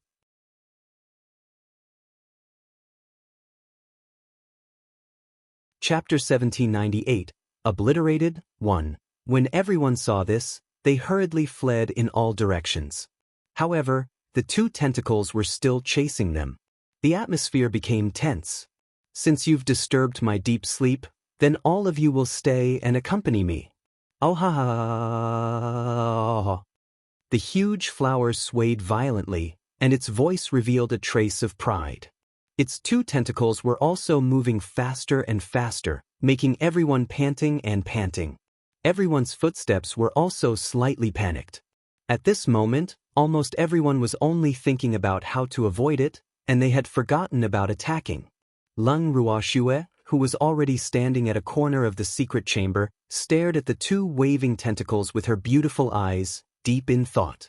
According to Uncle Long, this flower should have been asleep most of the time. Now that it suddenly woke up, could it be related to the disappearance of the black-clothed man? Without the men in black and those monsters, it was equivalent to having no food. Therefore, the flower was awakened by hunger. So, after they arrived here, the flower decided to hunt for food by itself? Lung Ruoxue guessed. In reality, Lung Ruoxue's guess was close to the mark.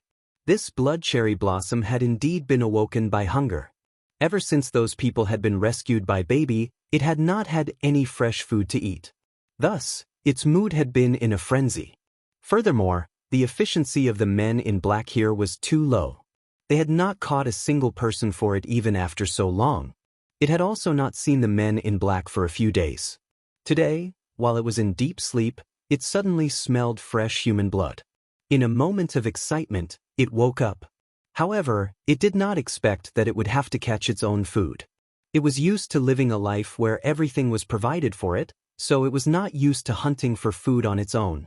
However, as a flower of noble status, its ability to adapt was naturally very strong. Therefore, after pouncing on empty air a few times, it locked its target of food on the few people with the lowest cultivation. The first people it chose were Fengde and Lin Yuan. Although they were weak, they were very young and strong, and they were its favorite food types. After it had chosen them, its 2 long tentacles chased after Fengde and Lin Yuan. Fengde and Lin Yuan were being chased by the 2 tentacles, and they were constantly shouting in an exaggerated manner, "Mother! Why is it only chasing us? Tell me. Ha! This is your retribution."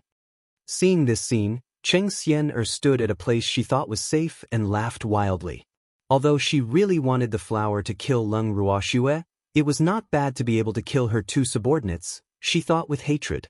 However, she didn't have time to think about it for long before a tentacle flew towards her like a flexible whip.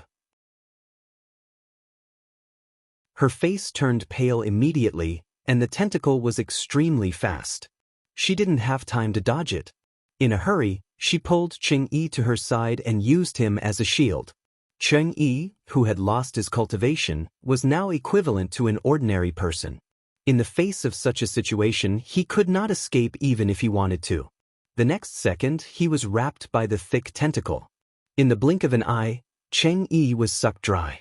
Before he died, he looked at his own sister with his eyes wide open in disbelief. Never in his wildest dreams would Cheng Yi have thought that he would die at the hands of his beloved sister, instead of being killed by those monsters and men in black. When everyone saw this scene, their gazes towards Cheng Xian'er became filled with contempt. Originally, in their eyes, Cheng Xian'er was just a bit annoying, but she was still a member of the Cheng family. Before the Cheng family's patriarch announced her expulsion from the Cheng family, they had to give the Cheng family some face. But now, they didn't think so. This woman was too terrifying. In order to survive, she actually used her own brother as a scapegoat. This wasn't as simple as having an annoying personality. This was completely a matter of human character. At a time like this, everyone was on the same boat. They should be working together to deal with this demonic flower. However, while they were focused on dealing with the blood cherry blossom, they also had to worry about someone plotting behind their backs. How could they allow such a situation? In an instant, everyone made up their minds. This time, they definitely wouldn't give the Cheng clan any face. Even if the Cheng clan's clan had appeared, it wouldn't be of much use. They definitely didn't want a companion like this who schemed behind people's backs. Miss Cheng, you're too vicious. How could he treat his own brother like this? The person who spoke had a look of disgust on his face, and his words resonated with even more people. Everyone began to criticize Cheng Xian. Is this woman still human? She had framed Miss Ling just now, and now she had killed her own brother. Oh my God! How could she do such a thing? Who knew? She looks so soft and weak on the outside, so she's actually this kind of person. Everyone was talking at the same time, and Cheng Xian'er's face turned red and white before quickly turning black. In fact, Cheng Xian'er was also afraid. But at that moment, she had no choice but to do that. If her brother hadn't blocked that attack, she would have been the one to die. Her brother's dantian had been destroyed, and he had lost all his cultivation. He was a cripple to begin with. Even if he managed to survive, he would still suffer. Therefore, she did not feel that there was anything wrong with her actions. At least in her opinion, her brother's sacrifice was worth it. Her brother should think the same, right? However, these people in front of her did not understand her.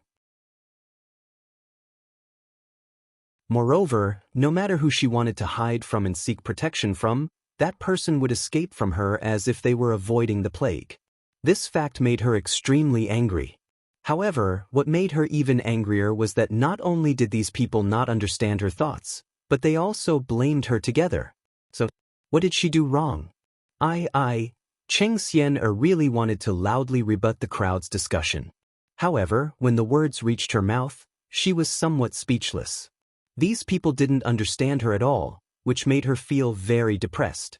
At this moment, the tentacle quickly flew towards her again, scaring her so much that she hurriedly collected her thoughts and ran for her life in all directions. Cheng Xian'er always ran to places with many people, but no matter where she went, everyone would run 3 meters away from her. Even if she wanted to catch someone to die with, she couldn't find a suitable person. Other than Leng Ruoxue and the rest, everyone else present was more powerful than her. They would not be so foolish as to stand there and let her use them. After thinking it through, she set her eyes on Feng De and the rest. However, Feng De and the others were not that easy to make use of. After seeing Cheng Xian'er's eyes darting around, Feng De and the others knew that someone was trying to get their hands on them. They looked at each other, and Feng De and the others quietly hid a sharp dagger in their sleeves. If Cheng Xian'er dared to come forward, they would definitely make her come here and never return. Cheng Xian'er did have the intention of sneaking to their side. However, she was caught by the tentacle halfway. In a moment of desperation, she dodged and ran towards Leng Ruoxue, who was some distance away.